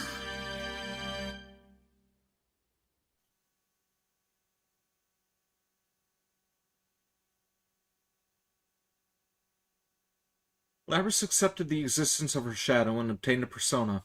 It's finally over. We take Labrys with us and follow Teddy and Reese to the school's rooftop, where they say it's connected to the TV in Junes. The invisible walls are gone. Perhaps there were walls like that wherever she came from, and she drew on that in making this place. But I have a feeling that she's been freed from those walls now. As in confirmation, Labrys is slowly warming up to us, smiling more and responding to us when we start talking to her. When we reach the rooftop, we are surprised to see that the TV world has regained the studio-like appearance that we were accustomed to. However, there are two unfamiliar faces waiting for us. Mitsuru-san, Akihiko-san. These people have overwhelmingly intense presences, but thankfully they don't seem to be enemies. The moment we see them, we tense up, but after Aiga-san calls out in recognition, we learn that they are her friends. I'm Mitsuru Kirijo, Labrys' handler. A bodysuit like something out of a movie, with a fur coat on top. It's a look that doesn't really work, but her name immediately reminds me of something. The Kirijo group. And if she has the same name, she must be quite an influential person in it. The research organization that developed Labrys and Aiga-san must belong to her. I'm Akihiko Sanada. Sorry for all this trouble. The man with the red cape appears to be quite comfortable with Mitsuru-san and Aiga-san. He must have been helping them fight shadows for some time. Is there some reason why people on shadow extermination squads have to dress like crazy people? So, what's going to happen to Labrys now? Before we fully introduce each other, Yosuke asks Mitsuru-san what I've been wondering myself. I know all of us must have been worried about this, but I was waiting for a good moment to bring it up. Even Yosuke seems to have realized how out of line this question is, and he shrinks back sheepishly, as if regretting having asked the question. I know why Yosuke's worried, but why does he keep stepping on landmines like this? Well, if he's already stepped on it, we may as well wait for the smoke to clear and see if there's any answer. Well, you deserve to know. We were thinking of sealing her away again. They were thinking. Did something change their minds? Mitsuru-san turns to Labrys. There's a smile on her face, but is she smiling for the reason we hope she is? But our report from Aigis says that thanks to you, Labrys has acquired a persona. She's hardly a rogue test unit anymore. Besides, she has a heart. We would never treat anyone with a heart so poorly. Yeah, we did it! Thank goodness! I'm so happy for you, Labrys! My friends roar in excitement. Labrys looks around at all of us, bewildered, before saying anything. Even though we've only known her for a very short time, we've already come to accept her as our friend. Mitsuru-san's words come as a great relief, as if I'd been worried that she might lock me up, too. Good job, guys. Let me say thanks. He speaks without any hint of concern, but I see a touch of gratitude in Akihiko-san's eyes. He certainly looks, how can I put it, bold. But he must be an honest and upright person. I guess I could call him stoic. There's a distinct brusqueness to him? I don't know that word. There is no way that people so considerate would neglect the goodness of Labrys' heart. It seems that Labrys can't believe everything she's hearing. She turns from Akihiko back to Mitsuru-san. You're not gonna lock me up again? No fooling? We only seal away objects. If I did that to you, knowing you have a heart, I'd be no different from the Kirijo Corporation of old. Labrys, you've been blessed with good friends. Labrys looks stunned for a moment, then scrunches up her face as if about to cry. But then her face lights up with a brilliant smile. Who would think that anyone capable of making these expressions was just a machine? I find myself almost moved to tears as well. We're just about to leap forward to congratulate Labrys once again when... Labrys' head droops suddenly like a puppet whose strings have been severed. I'm about to rush over to see what the matter is when I see Akihiko-san take a fighting stance. I realize that this is no ordinary matter. Suddenly, a bizarre voice emanates from Labrys. It's not over yet. That isn't Labrys' voice. This abnormality seems to have made Mitsuru-san come to a realization. What? It's the same communication system as ours. Everyone, step away from Labrys! Mitsuru-san and Akihiko-san rapidly shout instructions to us. We all spread out and watch Labrys from a I distance. cannot gain access. She is being hacked. It isn't coming from inside this facility. The signal originates elsewhere. You mean outside the TV? Outside the TV? That's right. I curse at myself for having forgotten that was supposed to have been the cause of all this. All this was going on because Labrys had somehow been placed into a TV. So there has to be someone outside who threw her in here. The same person who stole Labrys from the Kirijo group, then threw her into a TV, is now taking direct control over her. This is just a little extra resistance. Now, entertain me. The nonchalant voice fills with malice. With a dazed look in her eyes, Labrys looks up and dashes forward. She's fast. I barely dodge her axe in time. Surprised, I look up at Labrys once more. Her eyes are blank, as if she wasn't looking at anything. Those eyes were once filled with the strength of responsibility and an awareness of duty. Her face had once been filled with sorrow over her pitiful or painful past, and she has smiled when she had found the real friendship for the first time in her life. Akihiko is the one who says get away from Labrys this time. He's been saying that in all the stories, actually. Whoever's controlling her has stolen all these things from Labrys. Then... She's suffered enough. I won't let you hurt her.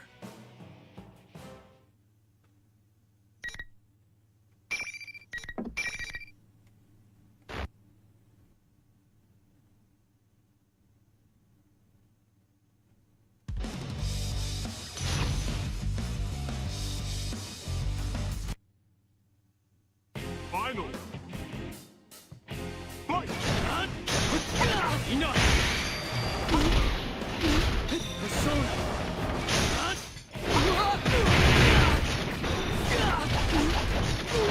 Not enough. What? Structure. Damn.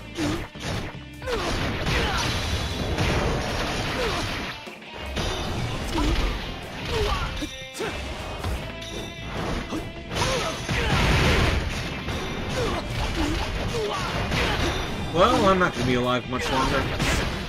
Damn it.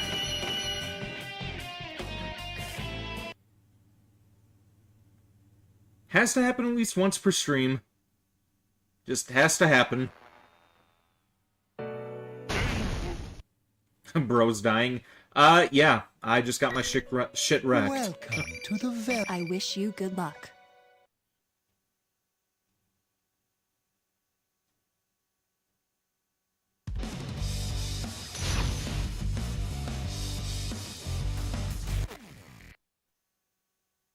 Final.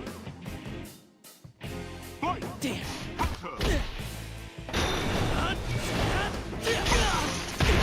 Enough!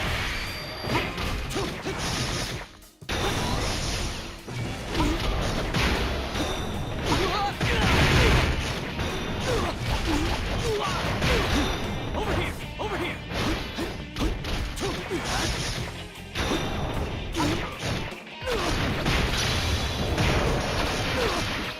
Not enough.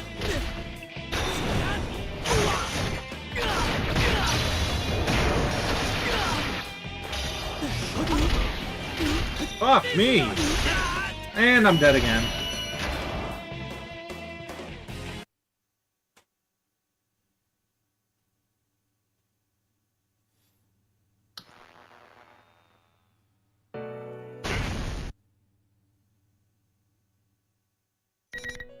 Welcome to the Velvet. I wish you good luck.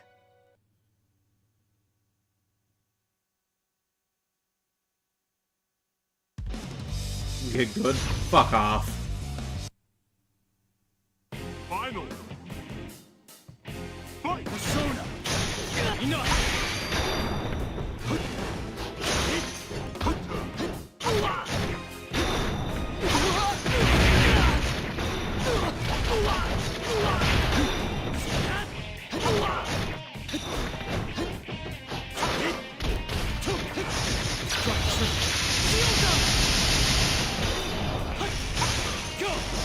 Oh, we have ranged attacks.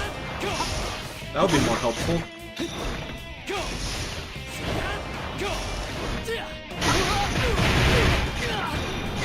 Not enough. What? There we go.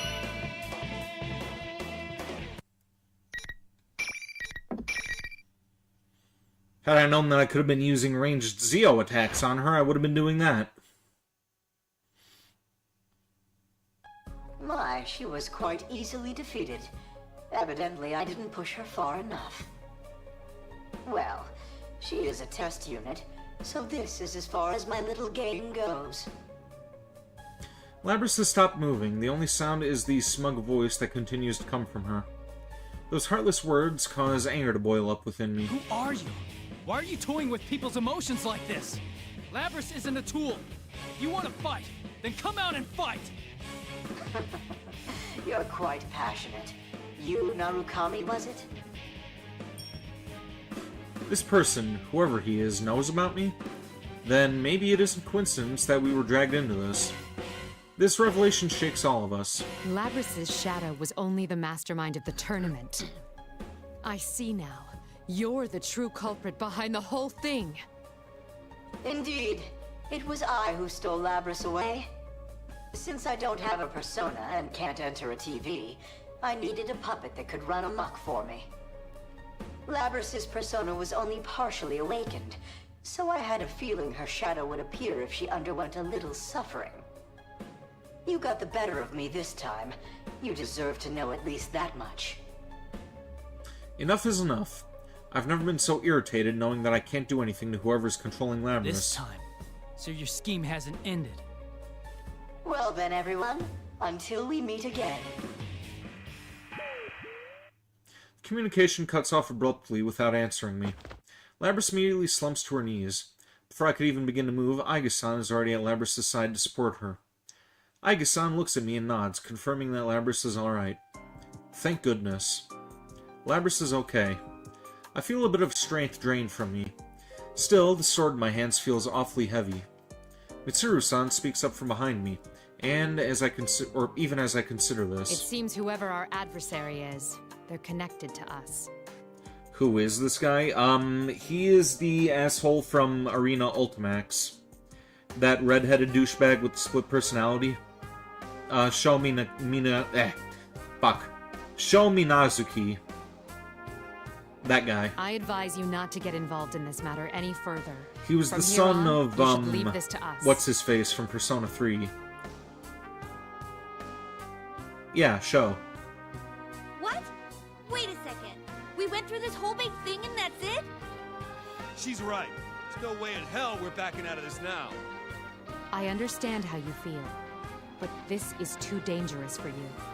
We will do our best to ensure that no harm comes to you. Trust in us and let us work. My friends bristle at Mitsuru-san's proposal. Son of the chairman? Yeah, I forgot his name. Ikutsuki, right?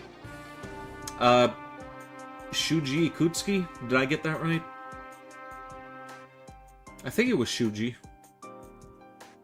My friends bristle at Mitsuru-san's proposal. After all, we've come this far, and we already know about the dangers. There's so much I want to say, but I can understand why they'd want us to stay away. Guys, I think we can trust Mitsuru-san. We should let them handle this. My friends respond with looks of shock. Of course they don't agree. But now's not the time to complicate matters. One of them should understand why I'm backing down so easily. I stare directly into Kanji's eyes for a moment, hoping that he understands my intention here. But Kanji blushes and looks away. Come on, Kanji, get with the program. Hey, wait, what did you think I meant? I turn towards Yosuke instead. I fix Yosuke with a stern gaze, hoping that he'll succeed where Kanji failed. Come on, Yosuke, back me up. Yeah. We're all tired, so let's just get the heck out of here. Smooth, Yosuke. Oh well.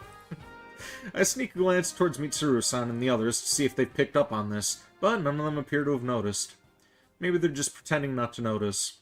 Well, in any case, it means that we've been let go for now. I sigh with relief before urging everyone into the TV. When I return to the real world, exhaustion from the events of the day catch up to me. I'm more tired than I'd expect. Then again, I had been fighting all this time. It can't be helped. Everyone else seems tired too, so we decide to go our separate ways for the day. Still, everyone is safe, Labrys included. Kanji's mind in that moment, sloppy makeouts with you. Yeah, Kanji isn't exactly the sharpest knife in the drawer. It'll still be a while before this case is completely closed, but I think we can assume that the disturbance has been settled for now. I worry about the mastermind that had taken control of Labrys, but I need to rest for now. When I get back home, Nanako greets me with a big smile. The moment I see that, all the exhaustion of the day hits me along with a profound sense of relief. I can't keep myself from staggering. Nanako and my uncle were worried a bit by that, but that doesn't bother me at all. There was something I wanted to do in my room, but I hadn't even been in my room for an hour when my awareness melts into the darkness.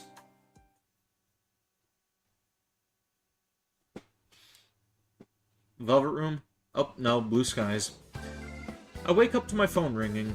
According to the call, we were supposed to meet up on the outskirts of the shopping district, at the crossroads in front of the gas station. When I arrive, the other members of the investigation team have already showed up. Surprisingly, the one who called us was Labrys. She wanted us to come so that she could say her farewells to us. Woo! Is that it? Yeah, I'm pretty sure that's it. Oh man, it's so long. What the heck kind of car is that? How does it even turn corners? A long limousine drives up to us, with surprising speed. It's so long that I can't believe that it was able to handle the country roads of Inaba. I don't think I'll ever see another automobile like this in my life. The limo slows to a stop and smoothly parks beside us.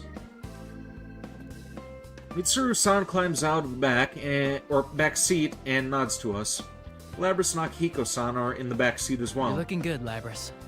Sorry I made you come here all of a sudden, but there was something I really wanted to tell you guys. When I look at her, Labrys smiles and looks embarrassed. She takes a moment to look around at all of us, and then continues. I decided to work with Mitsuru-san. I want to catch the darn culprit. Not only that, but, you know how you guys had my back during this whole mess? Yeah. This time, I want to get yours. You go and do that. I can't help but smile at the conviction and trust in her words. Labrys has faced her weakness and accepted it, and she's about to begin walking towards the goal she found on her own. That's why I don't see any reason to stop her. It'll be sad to see her go, but this decision is one Labrys made for herself. This definitely ain't the last you've seen of me.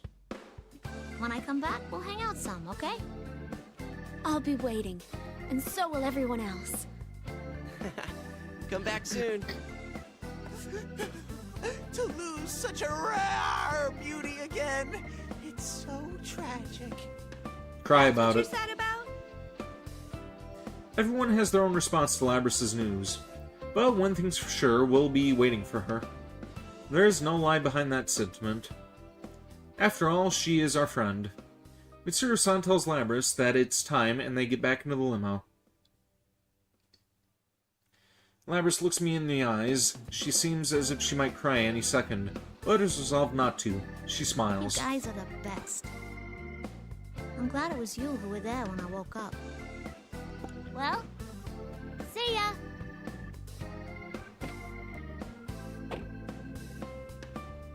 Man and machine. I wonder if there's truly a difference between them anymore. The thought comes to me as we wave our final goodbyes to Labrys. The limo demonstrates impressive agility as it speeds off down the narrow rural roads. Aw, she's really gone. To look up with your tears, Teddy, you'll use a DNA sample so you can make a burning potion that'll only burn him like the fires of hell. Damn, you should have seen how Uwu Person was ripping into Teddy in one of the previous streams. Seriously. Wish she could have stayed a little longer. I would have liked that myself. But they have their own tasks that must be done. Yosuke and I share a glance after Naoto says that. Their own tasks, huh? Not just theirs. We smile at each other. Ever since I answered Mitsuru-san's proposal inside the TV, I've had my mind made up. Yosuke already knows how I think. Then again, that conversation wasn't very long ago. It had only been this morning.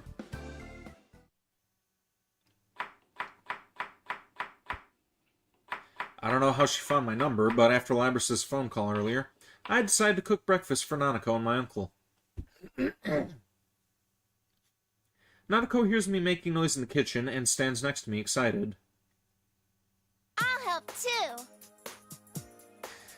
I panic for a moment when Nanako reaches for the other cutting board and a knife. I consider stopping her, then I decide not to. If you're gonna use the knife, be careful, okay? Make sure you don't cut yourself. Uh-huh. I'm always careful when I cook with you. Nanako picks up a cucumber from the counter and begins slicing it diagonally. Her skills are still clumsy and unsteady, but all I do is caution her about how to hold the knife, and then I watch her work without intervening. Nanako and you. She doesn't have to become a master all at once. All it takes is constant progress, little by little. The same could be said for me, or anybody. Even though things may hurt us, and we may want to give up, we just have to keep trying, as many times as it takes, until we see our goals through. Instead of nothing changing, I wish to see everything changing along with myself. Oops, sorry, Nanako. Could you put the knife down for a second? Okay. I ensure that Nanako has put down the knife before I answer the phone. I didn't have to look at the screen to know who was calling. Hello? Is this Yosuke? Like you don't know. Listen, about yesterday. I thought this was coming. Yosuke rushes on, as if irritated that we have to have this conversation over the phone, but I managed to calm him down. It's funny when he's getting so excited over this, but I'm glad he's managed to wait the whole night before calling Yosuke, me. do you remember the Moonlight Bridge? The one from our class trip? Yeah, sure. I used to be a city boy too, remember? Hey, were you checking out the Kitty Joe group online? Perceptive as always. Now that's my partner. When I went back to my room last night, I'd spend as much time as I could searching for other information about the Kirijo group online before I fell asleep. Of course, there wasn't anything about the organization involving Labrys or Aiga-san, but the little I did find was better than nothing. Yosuke asks me if I plan to go back on my word to meet Mitsuru-san and the others. I did say that we ought to trust them to solve the mystery, but I never said that we should let them do it alone. After all, the person behind everything may be after us. On top of that, they were using others in horrific ways. Can't back down from this, right? Now you're talking, partner. Yosuke and I continue to talk. We know that we're getting closer and closer to a battle with the enemy that we haven't even seen yet. There's only one thought in my mind. No matter what kinds of hardship await us on that path, we will continue to fight on. As long as we have friends that will walk the path alongside us. Nanako watches me talk on my cell phone and smiles. You seem excited, big bro. I smile back at her innocent face before making a confident declaration. The investigation team is back in action.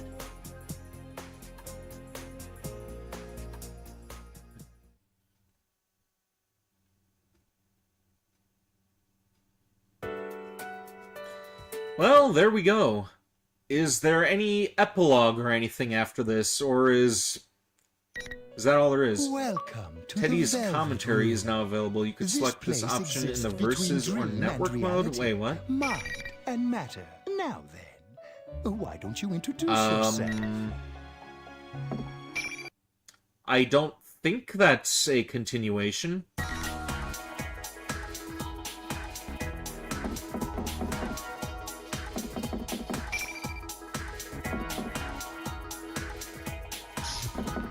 Wait, let's check that one more time.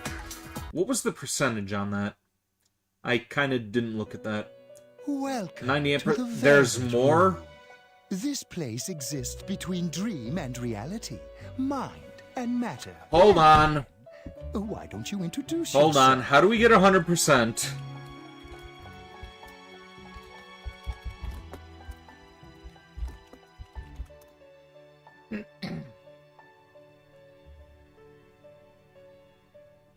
This is a space that only those who have, in one way or another, entered into a contract may enter. In your daily life, you subconsciously heard the call to awaken, and you chose to follow the destiny. Maybe a no-hit run. It looks like, thereby enacting your glorious awakening to your power.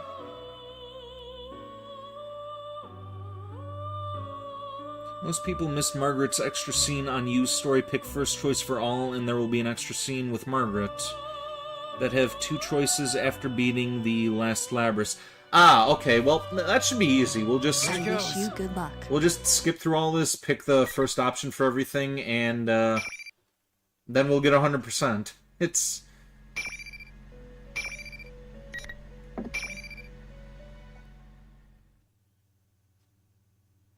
Yeah, hardest thing about it will just be fighting the opponents again.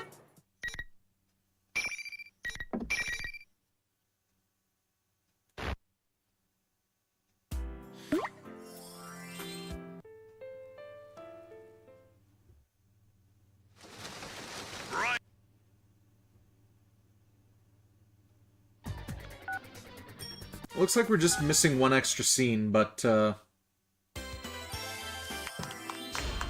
like you trust that I'll be able to skip everything, I'll get creamed in the first fight. Hey! Shut up. I know you're probably right, but shut up.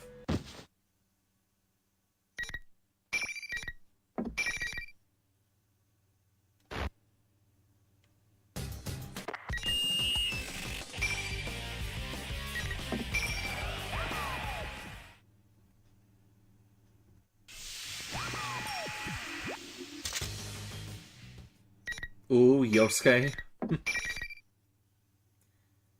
I wish you were there for when I finished up his storyline. It was pretty fun the way that he got shot down by Yu and Kanji. Finally! Here comes the Yosuke, son of goodness!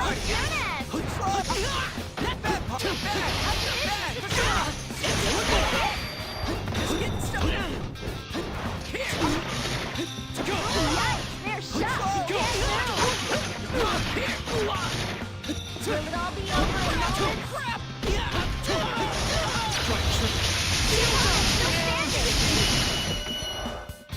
Alright, it's over. Time to leave.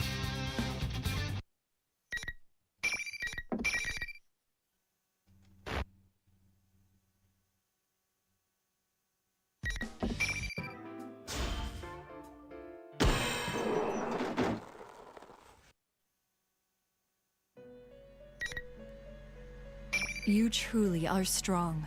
Okay, I find that very so that's the one that about I... you. But you should remember that not everyone is as strong as you. That's it? Okay, From that's here on, one thing that I you will did be that... forced to re-examine the things you know as bonds. Okay. How will you face the changes to come, and what choices will you make? Yeah, that's all new dialogue there. If that's all that I missed, then this is kind of a pointless run, then. But there's gotta be more to it than just that.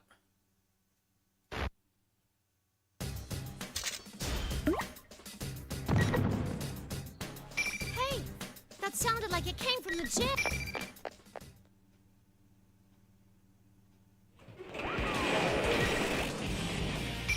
Leave this to me.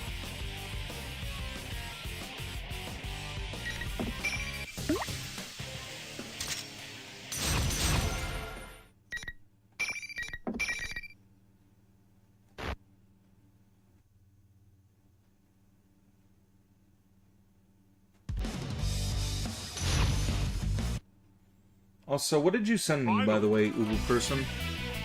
Yusuke Senpai understands they're taking the field.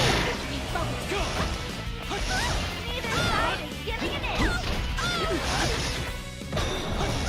Oh, what an amazing first strike! Persona! A tremendous roll already. Oh, an awakening! Will this turn the tables?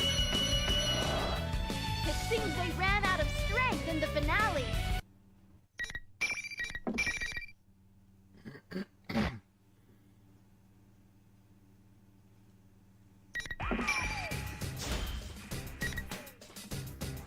just how you said make me when I told you to shut up? Ah, okay. Yukiko, are you alright?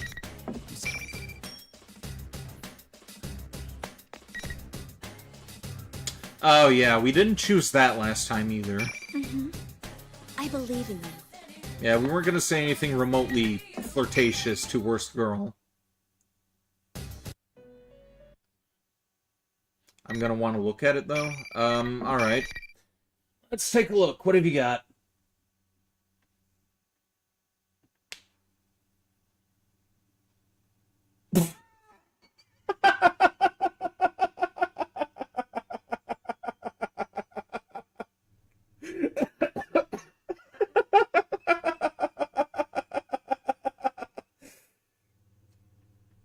That's getting saved.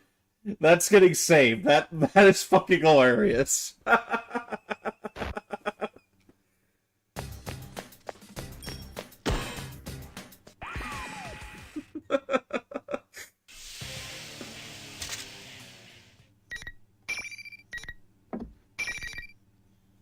Oh my god, that left it was funny.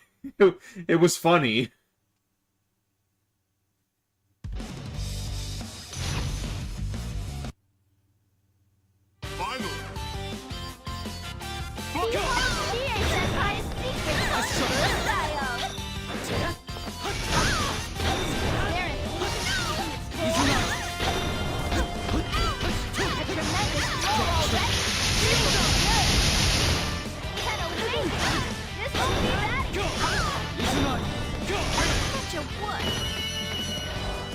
It seems they ran out of strength in the finale.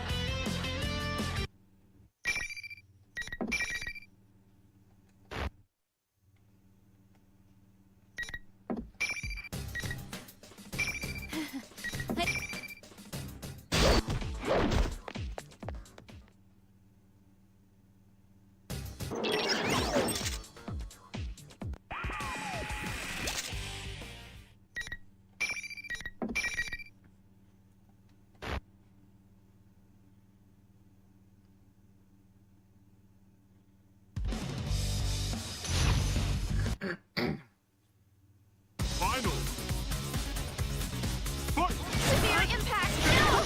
Heavy damage some damage! Persona, rise up! Now! Going! Persona! Severe impact on damage! I will not answer! No! Severe impact! Shield up! Fire! Easy on! No!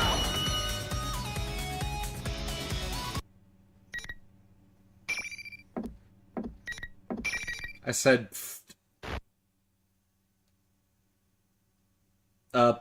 for what? What, for the thing that you sent me? That meme?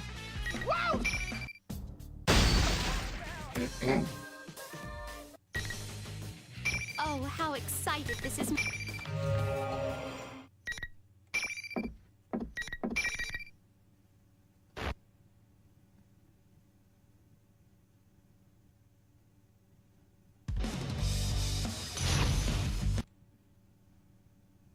Final. Persona! Impressive. Oh, no. Impressive. Go! Go! Be worthy. Go! Time, huh? Go! I see. Go! Oh, my. Go! Go! Go! I'm surprised.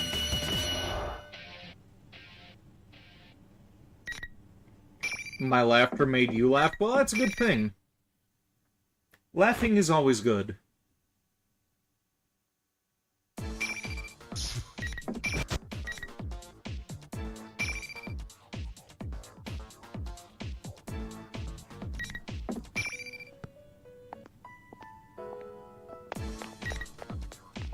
I'll make them pay.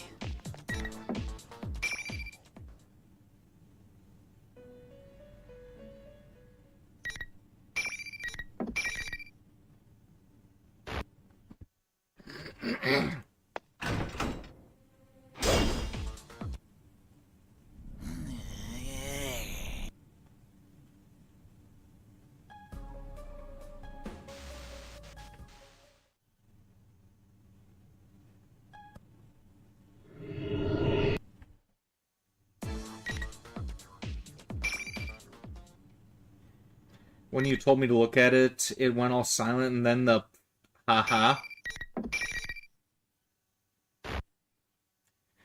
I'm gonna be sending that to Black Healer and Honey to you later. Although Honey to you may not appreciate it as much as Black Healer would. Final.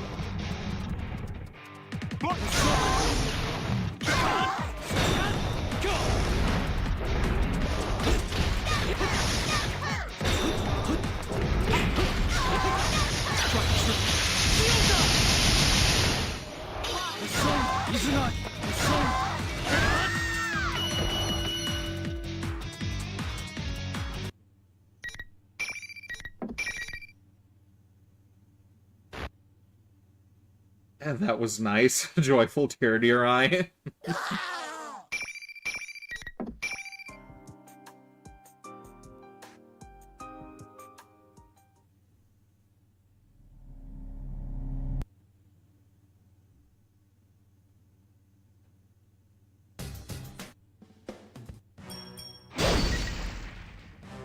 She's suffered enough. I won't let you hurt.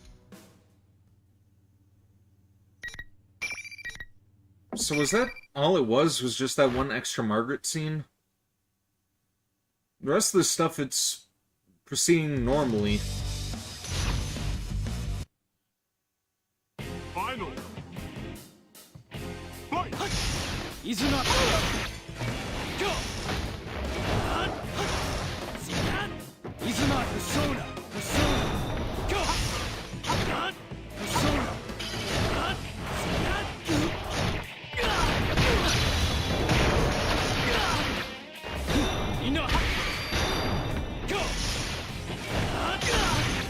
What? Persona! Go! Izunai! Izunai!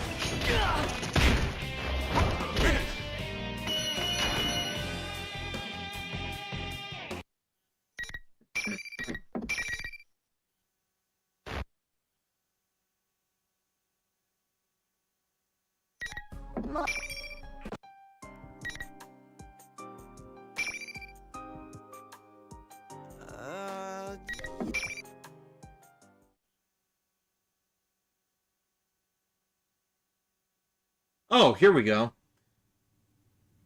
This is the Velvet Room. So this is the scene that we missed.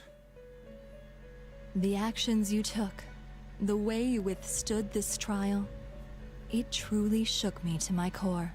You have bested the misfortunes dealt to you and learned an important lesson.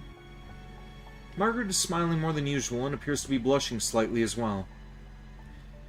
I only did what came naturally to me, but she must have discovered something more than that. The path that leads past the door we've opened, the door to the future. I don't know what it is for sure, but I have a good idea that we've taken our first steps on it. I'm not in understanding, and Margaret continues. Now, I have a personal matter to discuss with you. Not as a resident of this room. The one with malicious intent who struck at you today.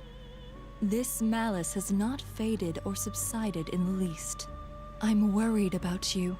It may be that fate will deal you a third trial. Do you have the resolve to face it? You are strong. I will never cease to find you intriguing. It seems my fears were groundless. I'm already anticipating our next meeting. Until then, farewell. Margaret smiles once more and my vision begins to fade. The dream is ending. I fall into a deep sleep. Okay, so are we gonna have the Nanako cooking ending, or is this gonna be something else entirely?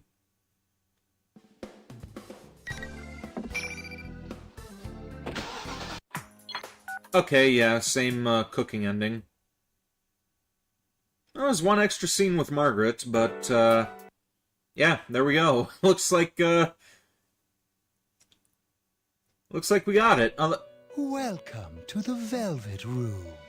This place exists between dream and reality. 98%. You know, fuck it. No, I'm not doing it. I'm not doing it. It's you introduce yourself. It's gonna stay at 98%. I don't care. We have been doing Persona since I started this channel, and I need a fucking break from it, okay?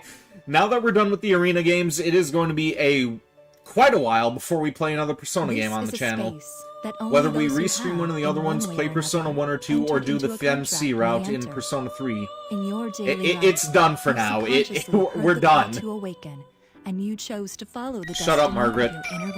Shut up. I need to hear myself think. But, yeah. As much as I love these games, there gets to be a point where you just get overwhelmed, and, what has it been? It's been 2-3 years since we started the channel, and I've been doing Persona constantly on Wednesdays since I started the channel, so yeah. Next week, we are going to be moving into Shadow of Destiny, which is another game that I've been wanting to get into, but I've always been putting off. Finally going to be checking that out, and, yeah, during the day tomorrow, I may see about doing Lies of Peace, since we were supposed to be streaming that today, but, due to that other incident before, we ended up just finishing this up.